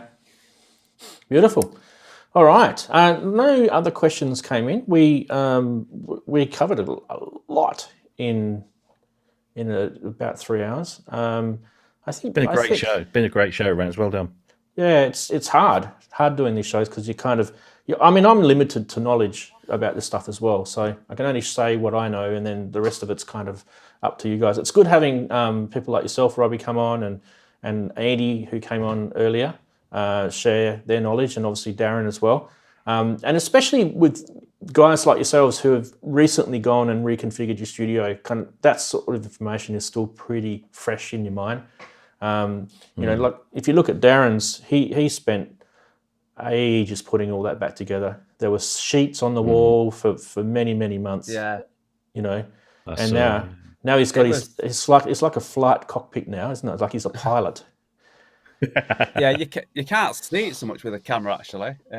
But yeah, I think one of my videos shows how it all fits around. But there's more to do because I can come across here but it's only a 6x6 room, so. Well, we keep saying to you, and a door just there. Just go out the window into the neighbours. You'll be fine. They won't mind. Just start building in I the have room. to say, Ranz, I am incredibly jealous of the space that you now have downstairs. That's kind of what I've been looking for, but it's impossible at the moment. So I'm very like envious a of that. studio, isn't it? It's proper. I did burn my TV room to do it though, but we don't use it. So yeah, well, yeah, you know, we don't sit in here anymore. So who needs TV? Yeah, yeah. Everyone's watching YouTube. Everyone uses their devices now and watches Netflix or whatever, don't they? So exactly, yeah. Thanks, Wagoo, for the 5-pounder. Thanks, guys, for watching. I think we'll wrap it up. Just about to hit the 3-hour mark, and I don't want to quite get there. So much appreciate Robbie for coming on at last minute and got his browser to work. Mate, beautiful.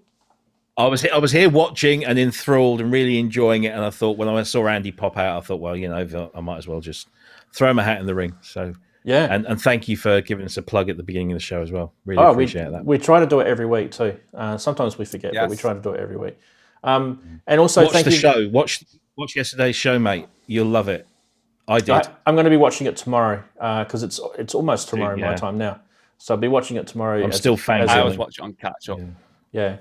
Unfortunately, as you know, Robbie, I can't watch it when it's live because it's like 2 in the morning. No, well, but mate, you did that thing, and we're going to try and get you to do it again, where you came on live, and hats off to you, mate. That was a proper effort. That was really appreciated that. I can't remember whether I slept and then got up and did it, or whether I stayed away. I can't remember what I did. Yeah, I think you slept, got up, did the show, and then stayed up.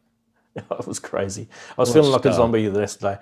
Yes. Anyway, beautiful. Thanks everyone for being on the chat as well, and Daren, obviously, you being the rock that you are on every week. It's awesome having you. So next week, I'm going to see if we can start looking at some of the gear and try and start getting back into playing some of the gear. I think that's the S2400 is dying to come out, so you guys can have a bit of a look at that. So that will. I want a closer look at that. That will be next week. So the S2400, and until then, enjoy your week. News next week as well. Make sure you check out Daren's video. So yeah, news next week. The circuit, track fully on the circuit, nothing else. That's tomorrow. Look forward to that. The circuit, fantastic. All right, I'm going to end the show. Thanks very much, everyone. Say hi to your mum from me. Take care. Everyone. Bye. Don't forget Dom next week. Wrong button. That's the button we want. There we go.